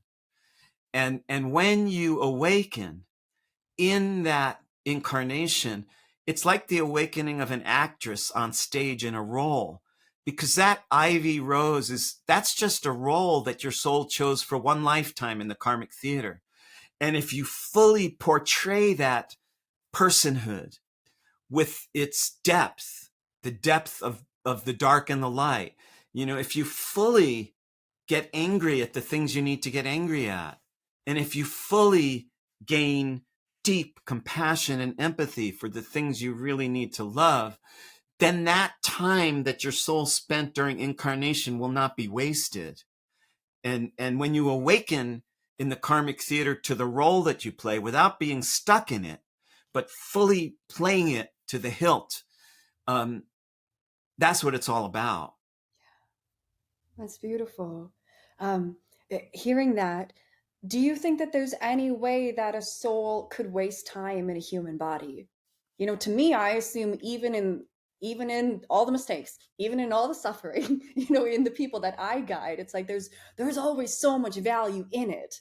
And knowing that this too shall pass and that there's always transformation available, there's always healing available, as you said, like that the soul is so resilient. But is there ever such a thing as a wasted embodiment, as a wasted life? It's a good question. And I guess the answer is yes, on some levels. Okay. No, on the ultimate level, your soul had some need. Even a soul that reincarnates into an abortion, even a soul that enters a woman's body and then gets aborted, had some reason for doing that. There's a grand perfection in the universe. And this goes on to the next chapter, the Aquarian chapter, that all things are interrelated. And Rudolf Steiner, one of the greatest astrologers and psychics and teachers of the last 100 years, he said something really beautiful about what you're asking. Could anything be wasted? He said, when tempted to find an imperfection in the universe, you'll make progress if you assume the flaw is more due to your temporary failure to grasp the underlying web of unity that connects all things rather than an actual imperfection. Ooh. Do you want to say that one more time? Yeah. When tempted to find an imperfection in the universe, you'll make progress if you assume the flaw is more due to your temporary failure to grasp the underlying web of unity that connects all things rather than an actual imperfection. Steiner's web. Steiner's web, I call this, and I put that into the Aquarian chapter, so you'll be able to read that too. And I've worked on this one since I first stumbled upon it at a hard moment in my life. Oh, hold on a second. Okay.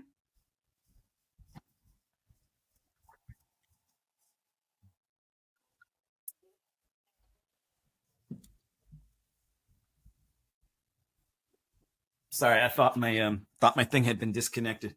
It's okay. You're good. Speaking of imperfections, anywhere in the universe, I guess that wasn't an actual imperfection. Um, I found that when I was living in the Oregon wilderness back around 1991 or so. I must have been about 36, 37 years old. And I've worked on it ever since, because in relation to your question, could a soul ever waste its incarnation, waste its time? I think from some angles, yes. I think a lot of people are wasting their incarnation. They're just pissing another lifetime away. They're not waking up. They're living in fear rather than love. And I think that is a waste. But was there absolutely no value whatsoever in the fact that their soul incarnated? No. There's always some reason. There's always some value. Okay. Okay. I hear you. I agree with you. Um, this question just came to mind, like really based on a lot of the people that I work with. I work with people on very soulful levels, but also in the body and healing the body, because, right, the body is the vessel of soul. And for me, that we are such multidimensional beings, for us to be unwell in the body, or even, for many people, severely unwell in the body, for me, my understanding is that that has soulful repercussions, because we are multidimensional and this is the physical embodiment of soul. So I have a lot of people that, we've got a lot of health challenges, but we've also got a lot of distortions within the body, distortions with how we feel about our body, how we accept our body, the hangups that people get, wanting to be in a different body, not being satisfied with the body that they have now. What is your lens on, soul choosing the body to reincarnate into, even if it's not what somebody's, programmed idea of a perfection is, or the body that they want to be in? Do you have guidance for people that are in those places within their lives? Yeah. Yeah. This is something that in our mystery school we studied as the galactic virus, that this kind of parasitic thought form energy came into the human species, especially around the time of the Industrial Revolution. Because during the Industrial Revolution, it was the first time that humanity started living a life removed from itself. So you used to buy shoes that were made by a shoemaker whose hands were on the leather. And then the shoemaker lost out because the factories started making shoes for a lot less money. And so life and women in Kansas began to feel insecure for the first time um, because newspapers showed them photographs of what women in Paris were wearing for fashions. And so a Kansas farm wife started to feel inferior to a Parisian well-dressed woman for the first time. External standards of compromise, of what you're supposed to be like, took over a person's self-confidence, self-belief, self-understanding that whoever you are, there's a beauty to that. Whatever way you dress, you don't have to think the way they think in London. You don't have to look the way they look in Berlin. And so this kind of disease, this galactic virus, has become a pandemic. It's gone all around the species, where almost everyone on Earth is walking around subconsciously thinking there's something the matter with them, to such an extent that we don't even see it because it's everywhere. It's called the trance of normalcy. Normalcy is a thick drugged state. It is anything but normal. It's not normal to live without love, to live without magic, to live without creativity. It's not normal to spend 50 years working a job that has nothing to do with who you are. It's totally twisted. And so what happens is we each have our own version of there's something the matter with me. If you go deep into your own nature and you make peace with yourself, which takes a combination of deeply falling in love with yourself in a non-egotistical way, not because you're better than anyone, but falling in love with yourself like a child, open-heartedly, just falling in love with this crazy being you are, this combination of being completely fucked up and amazingly brilliant. We're all some combination of that.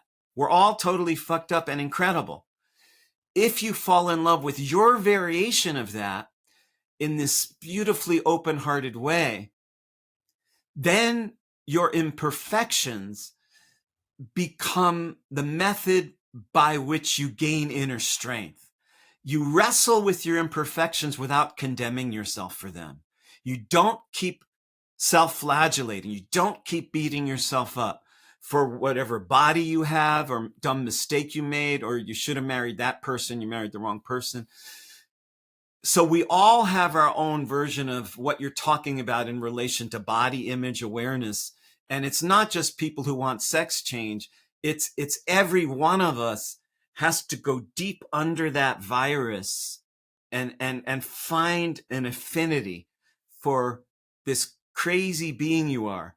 And when you accept yourself on a deep level and you still keep wrestling with your shadow, you gain power, you gain strength. That's that's amazing. Thank you for sharing that. I feel like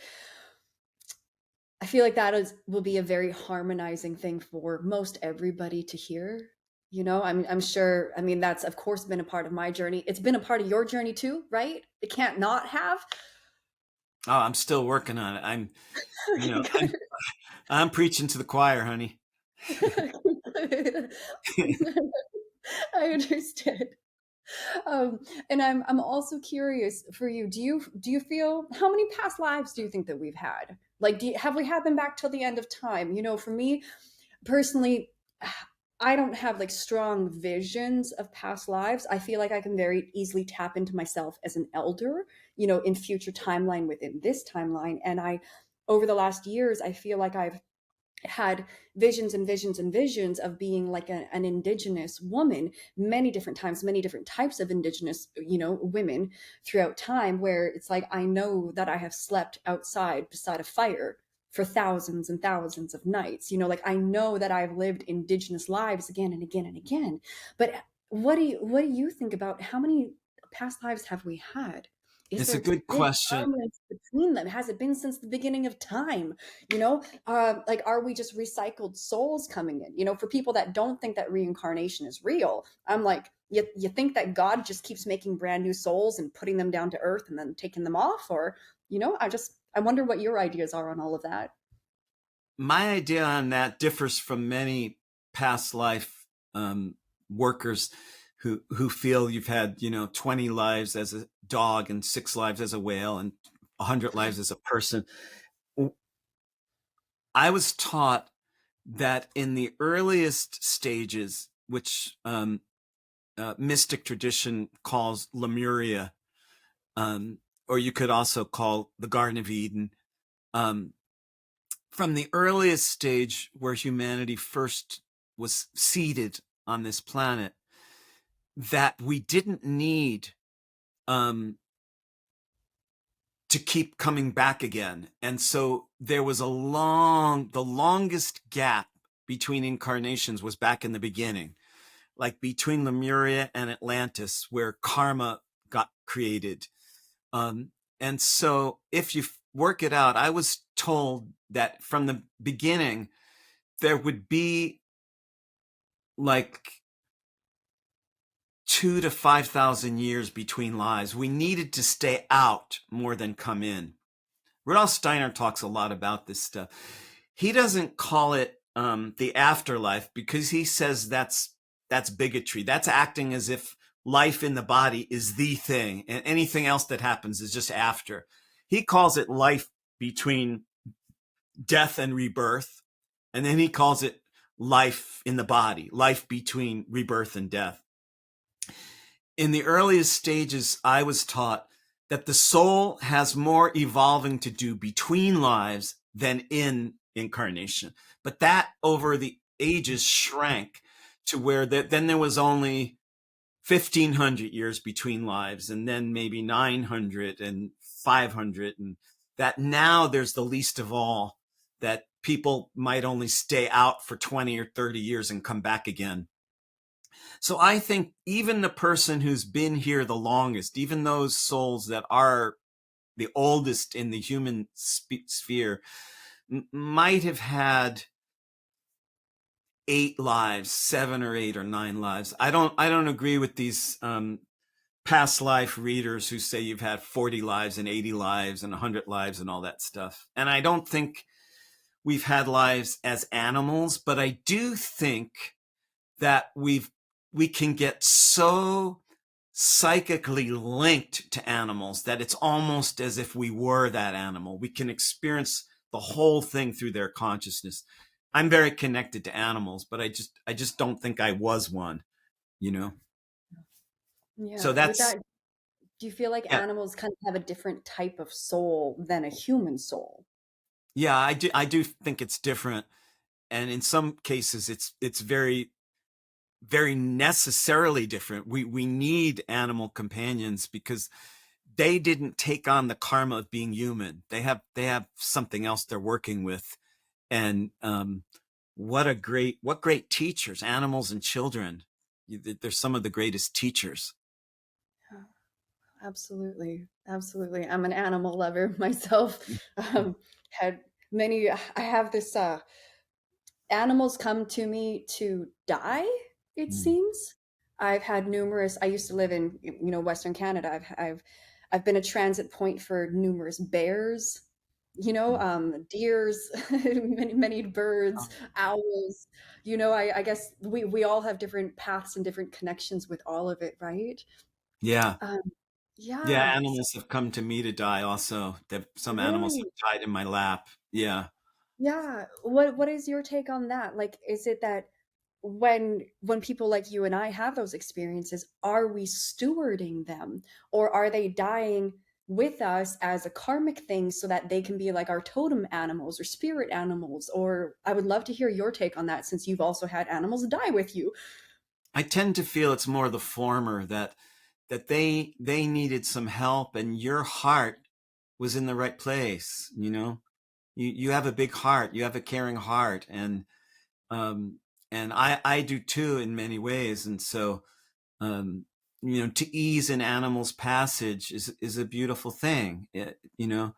So I think that some of us just resonate that way, and animals are way more tuned into the energy body than the analytical body. Adult humans are often not at all tuned into the energy body. They're in the analytical ego mind. So when an animal spots a human being who's a fellow animal, because they're in their energy, they're not just in their mind, they're going to want to die with you, you know, or they're going to want to befriend you, you know. Yeah, thank you for that. I'm curious, in all of your journey, what has been some of the most valuable and potent medicine for you? Right? Using the term medicine, that can mean anything that has been medicine to, to you as a soul. Clearly, you have experienced so much, you have journeyed through so much. You're still rumbling and I'm sure you got a lot of time still as a human, but what's been most medicinal for you, specifically you? Hmm.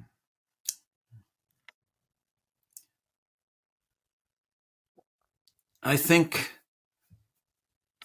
there needs to be a multi-part answer to that question, because I can't pin it down right now to one thing that is the most medicine.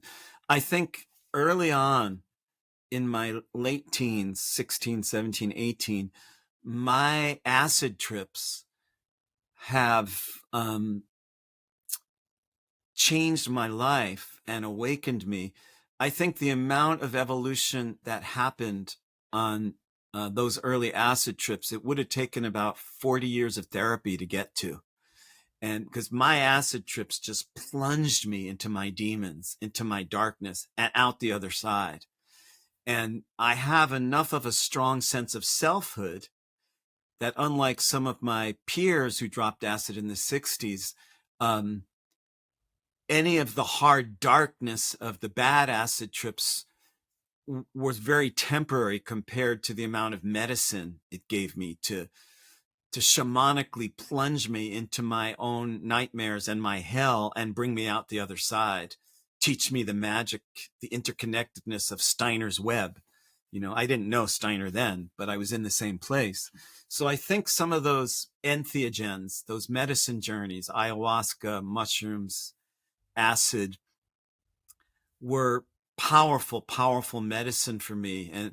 And my love for literature as a boy, reading Ray Bradbury's stories over and over and over, and then meeting him and befriending him, and he became my literary godfather. I tell that story in the Leo chapter of the book.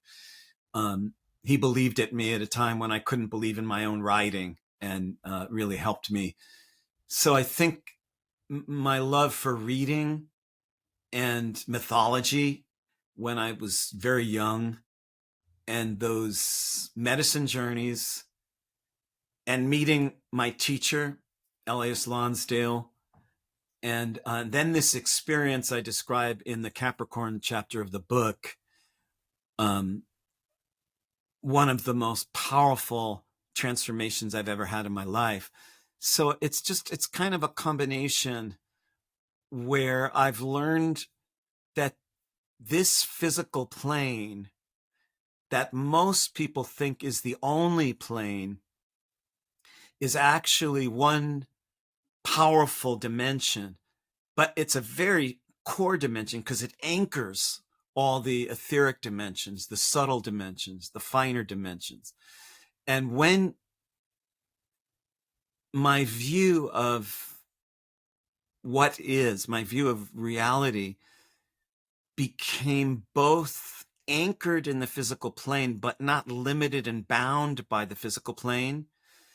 See, I feel that each of us is a network. It would be more accurate to talk about the Ivy Rose network than as if you were just this thing. And when all those other dimensions that you're connected to, your past lives, you're not only connected to your past lives, you're also connected to your lovers in those lives. You're also connected to your lovers' families in those lives. Past lives is not this monodimensional thing that most past life readers make it. It's so much. And in this life, you're connected to the people you made love with and their ancestors. You're connected to the places you went the first time you heard a Beatles song and your mind just opened up. And so when you open the multidimensional nature of things in a way that helps you become more present, not more ephemeral, but more alive, all those experiences I'm talking about gave me this medicine. You see, I'm a student of politics. I'm a loudmouth. I speak out. I piss off the left. I piss off the right. I piss off Democrats and Republicans. I bust down the chambers. And I understand the great deception that's going on in the world right now, in world government and media. If all I thought was there was the reality as most people look at it, I'd be miserable. I'd be suicidal because the picture is really bleak. It's really Orwellian. George Orwell's rolling over in his grave. But I'm not only a student of politics, I'm a student of metaphysics. And I've taken enough acid and to realize what happens on one little planet isn't the only thing in the universe. The human species might destroy itself, and that won't be the end of everything. It would be sad, but it wouldn't be the end of everything. And coming alive to the love and the magic that's here now is the only antidote to the false shit, to the shutdown, to the turnoff, to the zombieism. That's why all these zombie movies are popular now, because that's what's happened. We become the Walking Dead. Love is the only answer to that. Anything that has deepened my love is the answer to your question. Mm. Thank you. That was so beautiful. Um, thank you. Yeah, it's incredible the ways that plant medicines and different things are able to open us up on the path, right? And how everything just keeps expanding and integrating and expanding and integrating. And I was going to ask you now, currently in your life, what is of deep medicine to you? And I feel like you kind of already answered that a bit, but is there anything that you would add on to, like, you currently, in these days that you're living right now, what is tremendous medicine to you? I think it's having written this book. I really had to work my whole life to pull this book off. I had to go beyond all my writer skills and my astrology skills. It's my love offering. And so my writing is my love, is my shamanism, is my magic. I'm trying to love and heal and reach people that I don't know, people who read the book or hear the audio version. And so I've reached a point in my life where um, it feels as though I've just crossed over from like 60 years of sowing to reaping. It's a reaping magic. Wow. Oh, that's good. That's juicy. What was it like spending 7 days a week for did you say 4 years and 3 months Yeah. writing this book? Yeah. Well, it's So like, what was that labor of love for you? Was that yeah, experience? it's like making love. I mean, like there could be a party going on out in my backyard and you'd have to fight to rip me away from my computer because it's like making love to the muse. I had to go over those chapters over and over and over. I'm an obsessive rewriter, an obsessive editor. And so basically, in order to get, you know, 220 pages, I had to write like 10,000 pages. So for me, it's like carving it. It's like sculpting. It's like Michelangelo. I know that the soul of the sign is there, but I have to carve that away. And so that process is deeply gratifying to me because I can't edit my life as anywhere near perfectly as I can edit my book. So everything I would want to do in my life, I put into my book. That's amazing. That's amazing. Um, I'm assuming, have you read The War of Art? No, I Have you read haven't that? read that. Okay, I mean, I haven't read the whole thing, but it's, it's a very good book on the play of the art of war, but it's, the war of art, and yeah, it's a very profound little book. And often in our artistic creative, or in our artistic creations, whatever form of art that is, there is a degree of internal war about it, of the internal struggle of us, the hero's journey within just the creation of what we create. Did you have any of that struggle of like the warring aspects of self in the journey of writing your book? Oh yeah, it's a bare knuckled fight to the finish between me and my ego and me and Okay, my great. shadow. And so even though it was magical and mystical and deep and profound and satisfying, it was also a struggle. It was also a fight for sure. And any good art is a fight. John Steinbeck said something about that. At one point, a friend of his gave Steinbeck a manuscript that the guy's son had written and asked Steinbeck for feedback. And he said, no smooth and seamless writing was produced by anything other than a great and tearing effort. Ooh, yeah. And I made it. The book has been really perfectly edited. My editor was great, and my internal designer did even further editing, and my own editing um, is just thousands of hours, and it worked. I mean, I got it. I've been reading the book over again in the last few days because I have it in my hands now, and I'm really satisfied. I'm deeply satisfied with the original way I handled each sign, and so it took a real lot to get there. It's kind of like the Olympics. All you see is these skaters, and you're thinking, "Oh my God, they're effortless." Yeah, because of all the effort that went in to becoming effortless. Right. Yeah, yeah. With little question, do you feel already that there's going to be another book to come through you in the future? Like, can you like, you know what I mean? Can you feel it in the ethers? Yeah, I I've mean, I'm been, assuming you're going to continue writing, right? I've been tuning into that, and I'm not sure. Um, there's a couple possibilities in the back of my mind, but they haven't hit me in the soul. They haven't hooked into that they have to become real yet. So there may or may not be another book in my future. Uh, I had some issues with my wrists and my forearms. I had to stop playing guitar, and I was doing exercises and yoga to try and handle it, but it didn't fully work. And so right now I'm feeling the relief of not having to write, but I am trying to get back into playing guitar again and, strengthening it. So on a practical level, I mean, I could still probably dictate a book, but it'd be way harder. Well, I guess the dictation now could transcribe it. So I guess there could be a book in my future, but I'm not sure at this point which one it would be. I do have something I've wanted to do for decades.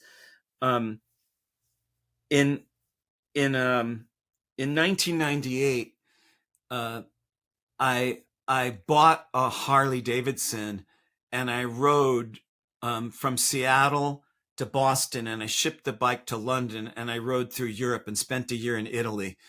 And I kept journals. That was the last time I ever kept journals, and I have all those journals, and and I've been thinking for a long time of turning them into a book. So it's possible that that might be my next book. Okay. Okay, I'm sure that that would be an incredible journey for the reader. I'm sure of it. It's pretty wild, and I gave a glimpse of that in the first chapter of the book. I shared a little bit of my journey in the Aries chapter. Okay. Okay. So with this current book, is it I'm curious, like, obviously, me as a Capricorn, is it most important that I read the Capricorn chapter?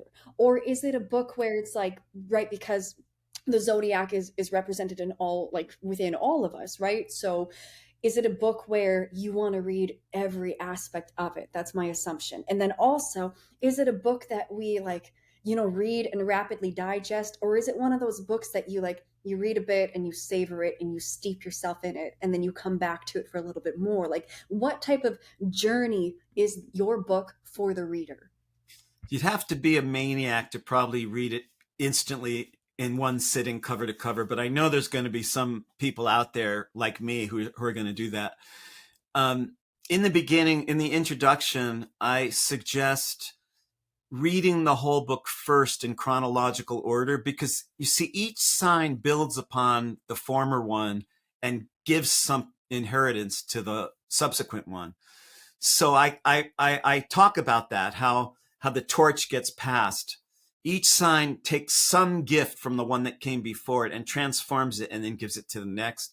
So if you read the book chronologically, by the time you get to Capricorn, you're going to understand it a lot more than if you just read Capricorn.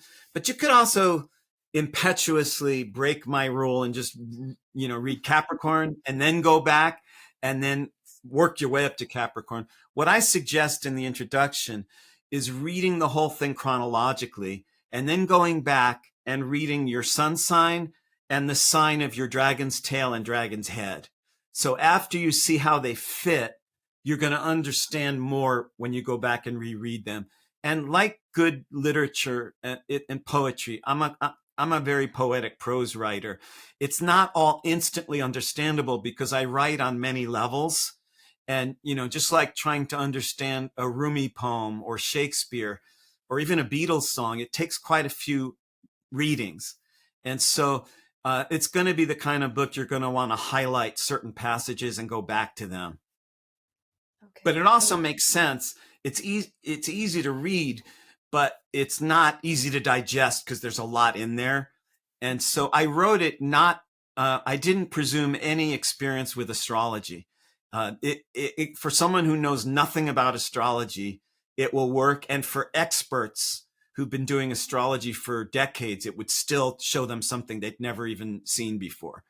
Um, so that's how I wrote it. That's why it Okay. took so long to write, really. Well, amazing, and that's perfect. Um, yeah, I've always wondered why does astrology not start with Capricorn if we're in January? Can you tell me? Like, what Capricorn wants it to start with Capricorn? I get it. I get it. It it um it starts with the traditional zodiac. See, we were taught a whole different zodiac in the mystery school, but the traditional zodiac that I'm writing about begins in the spring because new life begins in the spring. And so the spring equinox is the traditional zodiac. However, when you talk about Capricorn, Capricorn begins on the moment of winter solstice. And so winter solstice begins Capricorn, summer solstice begins Cancer, spring equinox begins Aries. They don't begin on a certain date. They begin with the equinox and the solstice. And so you're getting at something, especially Rudolf Steiner said that winter solstice, which is the beginning of Capricorn, is the one time of year that the purest, most concentrated, direct rays of higher consciousness beam down into the earth. So you could look at Capricorn as the beginning of the inner zodiac, as the moment of truth coming in. And Steiner said the reason why that time of year has gotten taken over by commercial interests is because of negative beings who want to block human enlightenment. That's so interesting. Okay, Yeah. so the portal that Capricorn kind of should be or can be for humanity in general, that's why that time of year is plagued with holidays and purchasing and consumption and family drama and all of that. So that's kind of intentionally designed by darker forces. according to Steiner. That's right. Okay. That's right. Okay. That's Yeah. so interesting. And I'm assuming that, I mean, I already know this. I haven't read your book yet, but your book, I feel, is something that it's like you want to come back to it and come back to it and come back to it because it will operate as a living library, right? It is a living text that Yeah. will gift you deeper and deeper each time you come back, right? Absolutely. My favorite books and movies, I just can't get enough of. And when I was a teenager, I read Lord of the Rings every May. I mean, just couldn't get enough of it. And so the best, I wrote this book from having spent a life absorbing so much literature that I've returned to and cinema. And I wrote it that way, that there's enough there that you might, my hope is that the reader wants to keep going back to it because there's so much there. Yeah. Yeah, could we almost treat it as like a living manual in ways? That's what the feeling is off of you. And that's exactly what I say in the cancer chapter. Oh. It's an earth user's manual, the guide to living life on earth. And I don't call the book that, but I talk about cancer like that. So you're definitely tuning into it.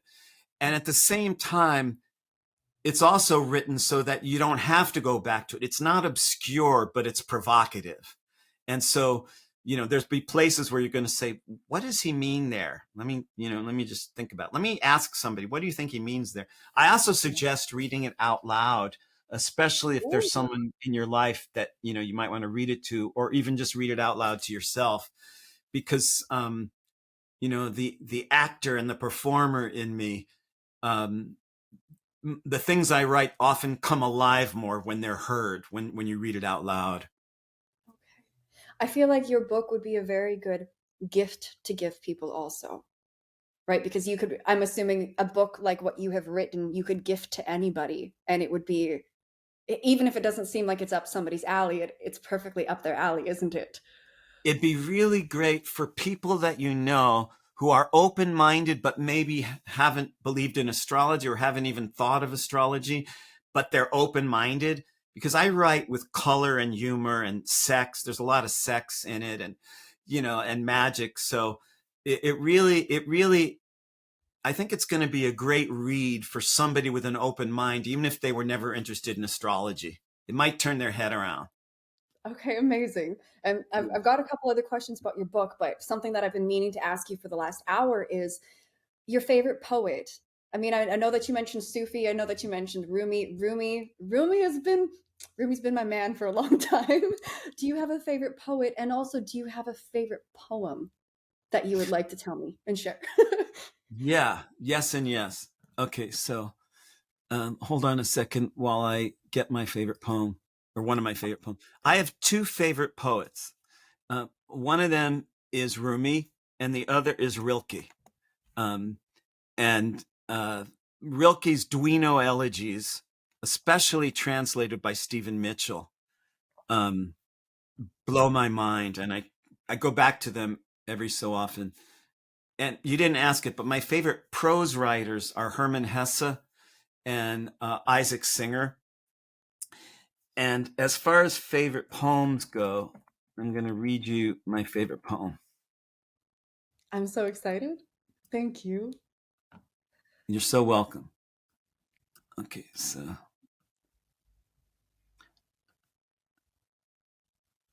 okay. This is Love Dogs by Rumi. One night, a man was crying, Allah, Allah.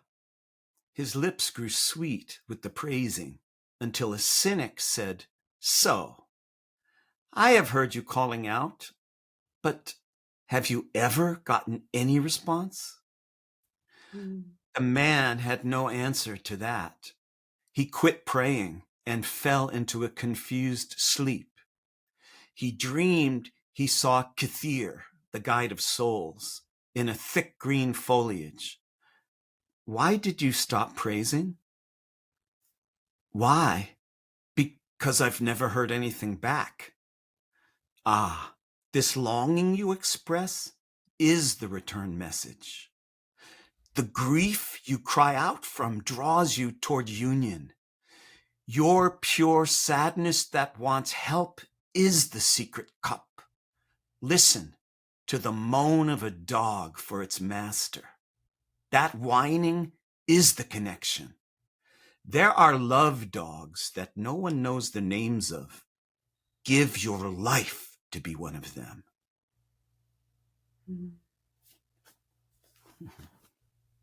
Thank you. You're welcome. You got me. You got me with that. Thank you. Would you be open to sharing what that poem has done for you, what that brings alive within you? Yeah. Like many people, but in my own way, I feel tormented by life. I'm wrestling with karma.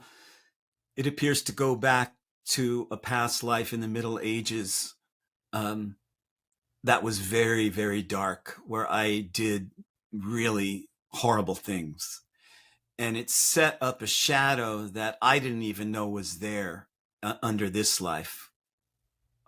Under this whole life, I'm feeling a self-hatred that I didn't even know I was feeling about things that happened before I was even born. And so I get tormented. I get tormented like everyone does, but in my own way.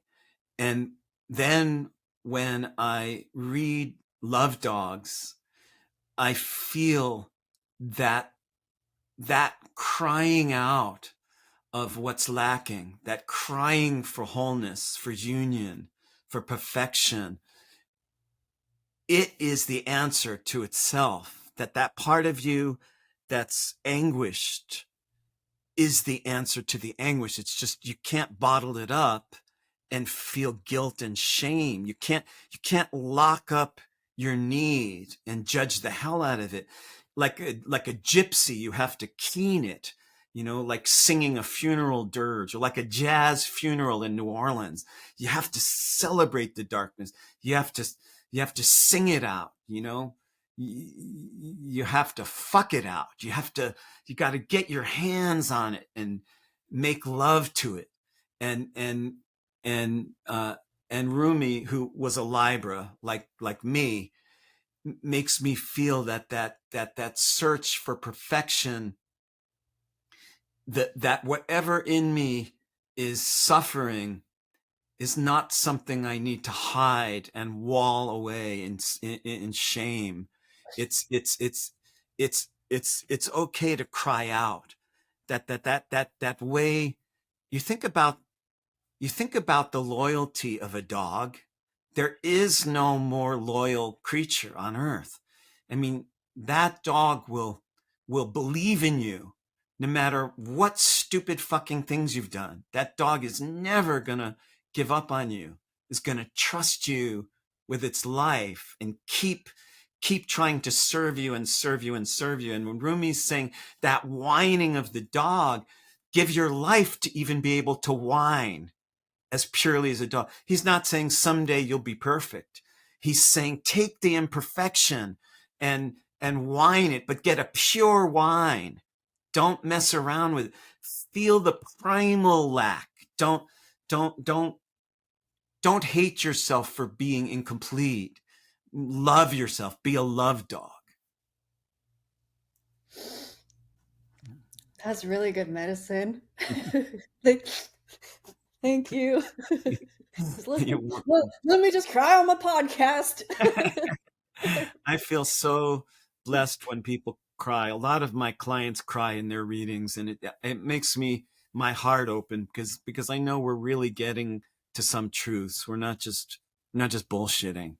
No, no, the rawness is where God's at, right? For us to be able to really really feel and to allow our waters to move is also of great service to the soul and the body. I feel I'm so happy I asked you about your poem.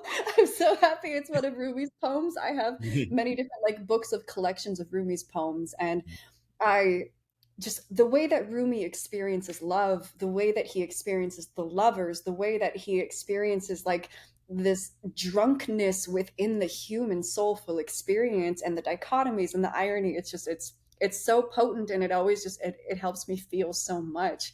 Is there anything else within like Rumi, or you said Rilke, that you'd want to share?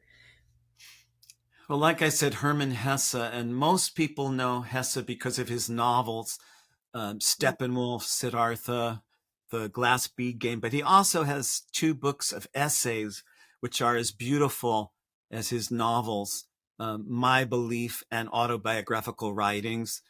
I mention those in the book in the cancer chapter because Hesse was a cancer. I also quote Rumi in a couple different chapters. Um, and Isaac Singer, a Scorpio writer who, um, when I'm hurting in the world, I go back to Hesse and Singer, and I feel like everything's okay again. So there are some writers who they've wrestled with the darkness and broken through in earlier centuries, and I feel like I'm on a trail um, that was broken by many stout hearts and potent minds who came before me that I'm inheriting. I hear you. I feel you. It learning about you. I'm so excited to dive into your book. You know, hearing all of your literature or literary influences and musical influences and the journeys that you've been through. I feel like you have very, very potent medicine for us, and I'm really happy you exist. I'm Mm-hmm. really happy your soul came back around for all of this. Yeah, It's beautiful. Yeah. likewise. I see your beauty and your light, and um, it's just I feel so much that's going on inside you with my words. Um, you're just so deeply affected by what I'm saying to you that it's almost like you have to fight to rise up out of the ocean to be able to talk, to figure out your next question to me. And it's just so beautiful to witness how deeply alive you are in the mysteries of what we're talking about. Well, thank you. You know, it's good when that inner work takes us to places where we've brought down a lot of the walls, and where we can really just feel our emotion. And even in a podcast situation like this, that we can have real sincere and true connection between humans and between souls. Is It's a really good part about being alive as a human, isn't it? Yeah. Yeah. And thank you Yeah. for inviting me on the Oh, show. It's just, absolutely. I mean, I'm so happy that your people reached out to me. This has been such a beautiful experience. And um I still want to ask you, like, what are your ways that you are now here in service to people? Well, first, about your book. Like, oh my goodness, great that we're doing this podcast in this timing, because you are mid launch right now in your book, right? that's So, right. tell our listeners, tell us about the launch, tell us about the different stages that you're at, tell us what is available to them right now today, and then what is also coming up in the future for us. Sure. Yeah. The book is out, The Ruby Heart of the Dragon. You can order it from your local bookstore, from Barnes and Noble, from Amazon. The ebook is available right now. So if you went to Amazon and you purchased the ebook, you'd have it in seconds. The print version is coming out on June 13th, which is pretty soon.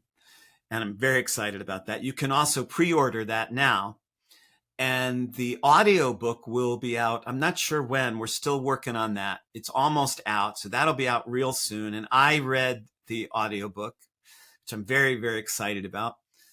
And and there's a table in the back of the book where you can look up your dragon's head and tail, look at what the sign that you're moving away from, and the sign that you're moving toward. And there's, if you connect with my website, markborax.com or therubyheart.com or soullevelastrology.com, you'll see classes and talks. I'm doing a lot of free podcasts, little things of me talking once a week about the book, Ruby Heart live streams, they're called.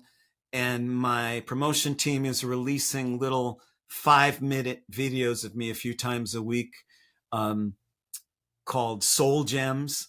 And we have a chart study class where 1 year of the way through 3 years, it's the last time this summer that students can come in and join us for the next 2 years by catching up on the recordings of the first 2 semesters.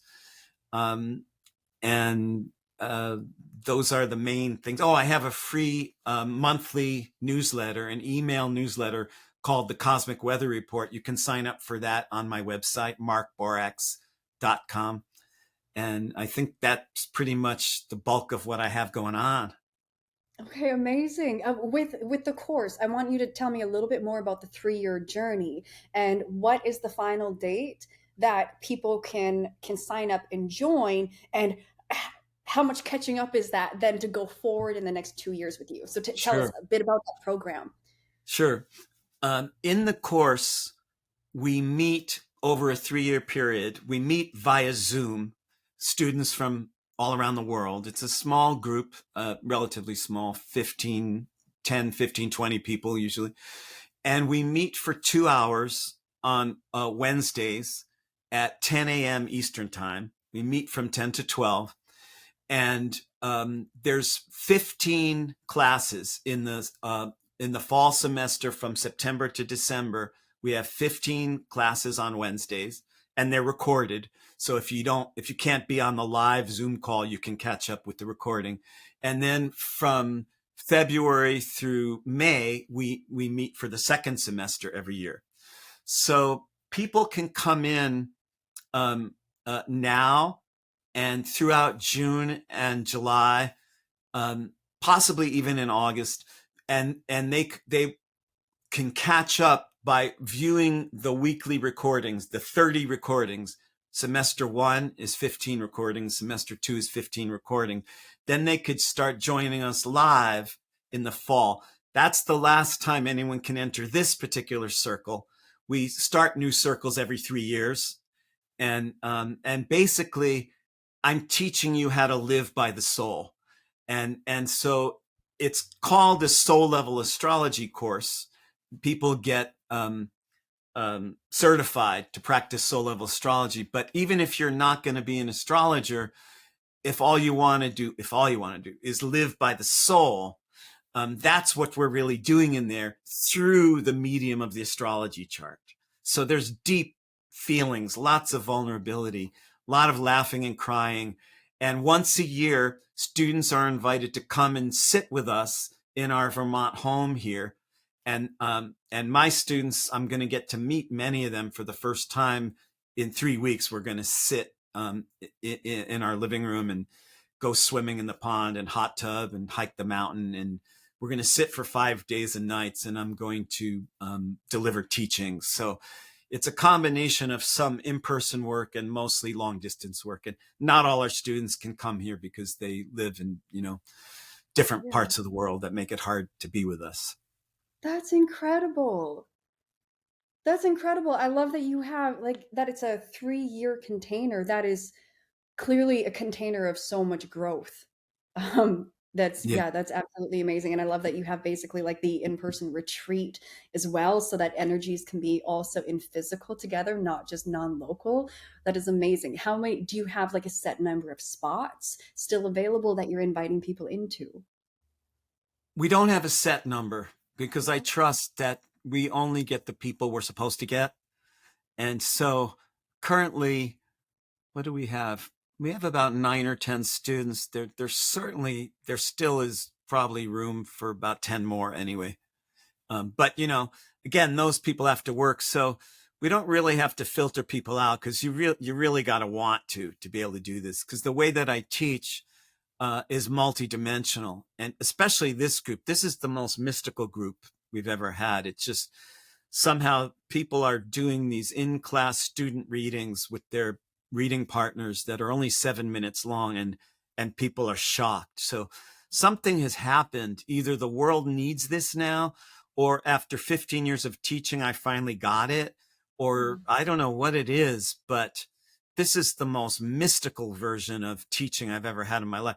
It used to be when I started this program 15 years ago, my astrology readings were the big thing and my teaching was this sideline, but it's kind of reversed. And now my teaching has become the big thing because it's just so magical. It's just so deep.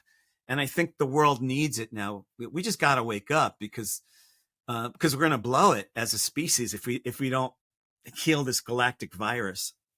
Oh, no, I hear you. And amazing that you are teaching others to hold this same capacity and understanding that you have, because you're right. You're absolutely right that the world needs it. Okay, so we have your ebook is available right now. And in the ebook, we have the chart in the back, which is going to teach me and all of us what our dragon heads and tails and hearts are, right? Yep. Perfect. And so then, okay, so then physical book is coming out soon, June June 13th. 13th. Yeah. Okay, and then audio book shortly after. Shortly after. And the audiobook mentions the ruby heart of the dragon.com, where those people who listen to the book can go to the website and read that chart. Oh, awesome. Okay, Yeah, great. And so for all of our listeners, I'm going to have all of the links also in the show notes so that okay. make it really easy peasy for people to get in contact with you and find your medicine offerings. But then, and so then we've got your 3-year container. And so you're inviting people in over the next couple months to begin in the September fall semester, right? That's right. And then I know that you do session work. Will you just also please tell our listeners Yeah. how they can just have, like, is it a session with you? Is it a series of session? What is that form of offering for you? If you go to markborax.com, MARKBORAX, you can see the different offerings I have. There's different lengths, different prices, and some people only ever come once. Some people come 30 times. So it's really up to you. I have these 3-day intensives where I meet with people 4 hours a day for 3 days in a row. Most of my sessions, the basic session is 1 hour, and we go down the soul. I either work by phone or by Zoom, or those people who can come to me in Vermont. I much prefer working in person. In the first 15 years of my practice on the West Coast, I only ever worked in person. But the last 15 years, I almost only ever worked distance because there's just people from around the world who just can't come to Vermont. I love sitting with you in person. It's just so much better than long distance. But I still have that private practice for anybody. I'm currently booking October right now, and people are welcome to sign up through the website. Okay. Amazing. Amazing. I will be booking a session with you for Mhm. October for sure. Do you have also like a cancellation list for, I or do, but I'm not using it now because my time is spent promoting the book and going to be traveling around the country. And so I had to push all the readings off to October, even though I normally have a cancellation list. I'm preserving my sacred space here with a boundary. As you know, as a practitioner, sometimes we have to do that. Um, so uh, yeah, so that's how I'm currently working it. Okay. Well, that's wise and intelligent, and I honor that boundary because obviously your book is a very sacred container or creation, and you need that container for it to fully come earthside and be fully birthed, right? That's right. That's right. Though I am going to be traveling around and doing readings in person in conjunction with book talks. So I'm going to be going to different parts of the country over the next few months, and I'll be able to meet with some people then to do sessions. Okay. Will you have kind of like on your website a list of where you'll be and how you Yeah. can take it in? Okay. Yeah, we're still fine tuning the details of that. Um, I'm not sure if I'm going to get down in your direction, but there's been some talk of that heading down toward North Carolina anyway as a possibility. I am going to go to Oregon, to Bend and Portland and Ashland, Oregon in late June, early July, and later in the summer, I'll probably be going to Boulder and Denver, and also Santa Cruz and maybe Palm Springs, California. There is a possibility I'll get down toward the Smoky Mountains, which would be in your general area. Yeah. Yeah. Oh, amazing. So my final question for you, Mark, is any parting words for our listeners? You know, what is to come through your heart and your mouth, as whether it's some wisdom advice or an affirmation, but for, you know, our general incredible human soulful listener, what's the Yeah. message to come through you? Thank you for choosing to be human at a time of great transformation.